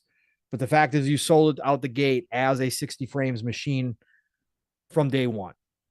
And if you were so late with your tools, or that the tools are so specific to Xbox that third-party developers and publishers are not going to take advantage of the box, then Xbox should have foreseen that being a problem and said, we're going to have a mid-gen update in which we give the developers more power so they can brute force 60 frames, right? I think that that's going to be the clamor. So I could see a pretty sizable group of people being disappointed and speaking out about it. Yeah. My initial 2 cents. Because Phil said recently, that they have no plans or whatever. They're not, correct. So that kind of, I think that's where Jez is going with that, because like, that's the energy that Phil put out with that. And meanwhile, there's rumors of a PS5 Pro. Do I believe that? No. Yeah. I don't believe Phil. So you think I think they're working. Again, you never do that. Like, that's why Sony hasn't come out and confirmed the Pro, right? They won't do that because you kill your sales. Right. You're going to kill your console sales. Like, people just be like, oh, I'm just going to freaking wait at this point. I waited this long. Why wouldn't I wait a little bit longer to get the best? So you don't do that. So do I believe that when Phil, no, I believe that's CEO speak that we've seen from him, again, case by case basis with the ZeniMax games. We know that's not true. This is normal CEO speak. So no, I believe that they do have plans to do a mid-gen refresh. It almost contradicts what he said in the past with like about the power. Yeah. About, wanting to being they don't ever want to lose the power narrative again. Correct. So I think that they have plans, Mav, and I think that, again, I've said all along, I think as consoles move forward, we get more and more PC-like, and I think that refresh, new updates to consoles become more and more frequent. Even if they sell less consoles more often, I still think that it makes more sense for them to do that in the end game, especially with the devs, the way that the devs are handling games right now. If this is the trend, and we've got games that, supposedly, 40 series cards are going to have problems with maintaining stable frame rates, and the devs aren't going to change, and they're not going to go specifically to Xbox and say, hey, we want to use all this fancy tools that you put in here. We want to optimize your game specifically, when we know at the end of the day that they're not going to put the time and resources into doing that. Then you're kind of at the mercy of the devs at that point. Mm-hmm. And even if the prices go up and the consoles get more and more expensive and become closer and closer to PC, I think maybe that's where we're headed. I don't know. Maybe they come out with a console. Maybe next gen consoles have the ability to swap out cards. Oh, that'd be crazy. Right? Right? Like you got a little engine bay. You just take out the that, but plug in the new internal. Yeah, right. I don't know. Again, I'm not the tech guy, but I'm just saying, like, the closer we get where consoles are more and more PC like, and again, I understand the differences. Obviously, PCs are made to do everything versus a console specifically made for gaming. But the more we run into this problem, and I'm just calling it a problem because, again, a lot of people consider 30 frames a problem at this point, and performance in general a problem, even though we supposedly have very, very good tech in these consoles currently. I think that they have to look at that and say, how do we fix that so we don't miss out, or that our players don't find a point where these games that are being made only 3 years into the new generation are too much for our current consoles. Like, they have to address that if they're going to keep the console market going at some point. Yeah. I don't know. It's just my 2 cents. I don't know much, but we'll see. Right on. Good takes. Just great. Just a question. Yeah. Yeah, we got I got food on the way. You got food on the way? Okay. So I'm gonna have to. We'll wrap it up, sir. We're gonna have to wrap it up soon. Again, the news out this week was such. I mean, it was so small. I mean, again, we could go through the Red Dead remake news out there, and Take-Two saying they've got potentially 2 games franchises that they're coming back, well-known franchises. That's again, I'm excited. Give me a Red Dead remake, but I want Red Dead 2 at 60 frames. Oh yeah, for sure. Like that and the Batman news about the Switch version. Like, that's cool. Do Red Dead 1 remaster. I'm all for that. Just do it right. Do it right. Not like the Grand Theft Auto remasters. Please. And then update Red Dead Redemption 2. Yes, correct. Please. 100%. I'll pay for it. I need it. I actually was thinking about getting on PC. Oh my god! If you do that, I'm gonna be so. I was looking at it. I'm like, oh god, I bet it's so amazing on there. Yeah. Oh my god. Yeah. Your eyes would pop out of your skull. Right. Exactly. That's why I want to almost do it. Yeah, that's why a lot of times these games that I get frustrated when they launch on console at like 30 frames or 40 frames, like when they're games like a Final Fantasy or like a Jedi Survivor. For me, like those games don't have any damn excuse. You know what I mean? Like, it's not. They're just trying to push these different fidelity things and stuff. Like, and you see a game like a lot of games like came out last gen. I was happy with the fidelity. I understand people are like, I haven't seen anything that looks next gen. I think that's more or less just because that's where we're at with fidelity in games. Like, a lot of them look fucking incredible. You know what I mean? They just already look great last generation. We got a lot of the other features that made these games feel better and run smoother and play better, that brought those games to life more. And when we see these newer games come out, it's like they don't really look that much better to me when they're running like not as good, So that's the frustrating thing. But it is what it is. That's why I want the mid-gen refresh though, because I think that would take care of a lot of those problems. Right. Nope. And I agree with you. Again, at first I was like, I hate mid-gen refreshes, but again, the point that I'm seeing now, with example after example of the games that we've talked about, is like, okay, well, then I mean, if that's the answer, then that's the answer. There's no question about it. Like, I'm not going to deny the fact that 60 frames does feel better to me now than 30 frames. I don't care about, again, I can still play games at 30 frames. I don't have a problem with it. But again, if you're not going to be able to give me that option halfway through the gen and again, we're not even halfway through and we're already losing that option now. Well, if the only answer to that is we got to give the devs more power, pure and simple, it doesn't matter how many fancy toolkits we put in there. Well, then then you got to do it. Yep. You do. So that's where I'm at. Oh my God. Steel Rain says Pong doesn't have enough space on the PC for all that. You're right, sir. I'm doing all right. I got 2 terabytes. Yeah, he says Red Dead Redemption 2 snooze. I know you're not a Red Dead Redemption 2 fan, Steel. I know. One of the best stories ever told in video games. I still liked up until what I played, which was 70% or more, 75% or so on PS4 of Red Dead 2. I still say Red Dead 1 is still, again, John Marston will always be my favorite. Missing the best parts, bro. It's just that's possible. And that's possible. That's possible. That story just ramps up, and I loved it. But you're gonna I have love the to. story. You're gonna have Don't to get me start wrong. over though. I will start. Yeah, I will start over. I'm seriously consider buying it on PC. The beginning's a bit of a slog, right? Yeah. But once you get to the sweet spot, but it was fine. I didn't mind it. I didn't mind it because it was so gorgeous and it was so engaging. I didn't mind it. I just Red Dead 1 will always have a special place in my heart. That's the way I am. Red Dead 1 was like one of it was on my top 5 list also until I played Red Dead 2, but it took me a while to get into Red Dead 2. Right. Once it clicked finally, it was so good. I'll probably wind up buying it at some point. So because I got to play at 60 frames now. I want to see it, and I want to see it in all its glory because it already looked great on console. And I was playing on PS4, the original, not the Pro.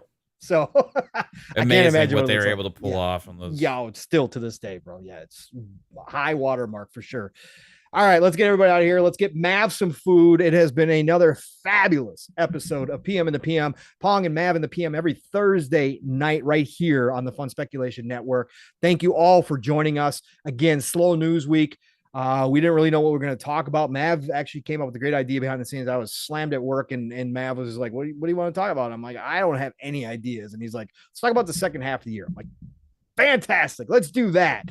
And there was obviously plenty to go through. We could have stayed on that all night long. But thank you, everybody, for joining us on another great episode. So, Mav, Xbox Ultimate tomorrow night. What else you got going on, brother? I hope we get a decision tomorrow, because if so, Xbox Ultimate Podcast will be lit. Other than that, I'm going to have to go and see my accountant about how I'm going to have to pay all you guys my earnings from Xbox. Yep. We're going to have contract negotiations. Yeah, it's going to be interesting discussion. Besides that, more Diablo is on the horizon for me, and other stuff. But yeah, Xbox Ultimate is going to be a blast tomorrow. So come watch the show. It's at 10 p.m. Eastern tomorrow night. And then Mondays, we got FSP at 10 p.m. Eastern. And you can find me on Twitter and Threads. Fun speculation. That it? Yeah, that's it. That's all you got? Yeah. Okay. What about you, Pong? Listen up, everybody. You know the drill. Pong Soul on Xbox, Pong Soul on Twitter. I have reserved my Threads name. I will not be using it. However, I'm still a big believer in Twitter, and so I will be there for the time being, but I have reserved the name, so you can go follow me there. I'm there. I know some people already have, but you can find me there. It's pong.soul on Threads, because of course, with Instagram being, God, I hate Zuck. Anyways, Instagram, there was already Pong Souls on there, because Pong Soul is actually an Eastern name, shockingly enough. So there are some Pong Souls out there, but I did get Pong.soul. So close enough. You can find me there on Threads if you want to follow me. Again, I won't be posting stuff, I don't think. Maybe I'll post some gameplay or some, game pictures there every once in a while. And I might post, I didn't have an Instagram. I don't have Facebook. So I had to sign up for Instagram again. I don't like their data collection. I know everybody collects data, but Zuck is unbelievable with what he collects off of you. And I really didn't want to give it to him, but I said, you know what, because I podcast, I at least got to reserve the name in case. So, never know. I might start posting some stuff there.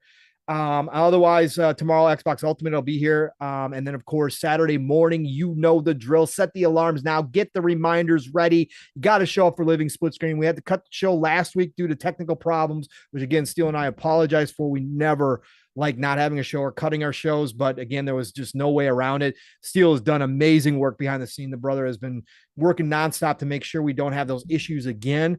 So this Saturday, Living Split Screen, 10 a.m. Eastern, 9 o'clock Central Time. Be there. And then, of course, Saturday night, it is the Shop Podcast, PTK Blam's channel. Fuzzy Belvedere will be there. Blam will be there. I will be there. And I don't remember who the guests are this week. I apologize. But we always have a great time on the Shop Podcast. Saturday nights, 9 p.m. Eastern, 8 o'clock Central Time. Join us. The crowds have been growing for that show, which is just awesome to see. We're going to have a fun time there Saturday night. And then next week, it starts all over again. Xbox Factor Podcast, Tuesdays, Double Barrel Gaming, Mr. Boomstick, all good things green, every Tuesday, 12 p.m. Eastern, 11 o'clock Central Time. And then I'll be back here, of course, for PM and the PM next Thursday. It's the golden age of gaming, people. It really, really is. Just go back and rethink about what Mav and I just talked about for the second half of 2023. Ridiculous. Like, we thought the first half was good, the second half is even better, and this is going to be for at least the next couple of years. I see this continuing. But get out there, enjoy it, have a great Friday, have a great start to your weekend, play what you love what you play, and I'll talk to you all real soon. Mav, get us out of here, brother. Have a good one, everybody. Peace out.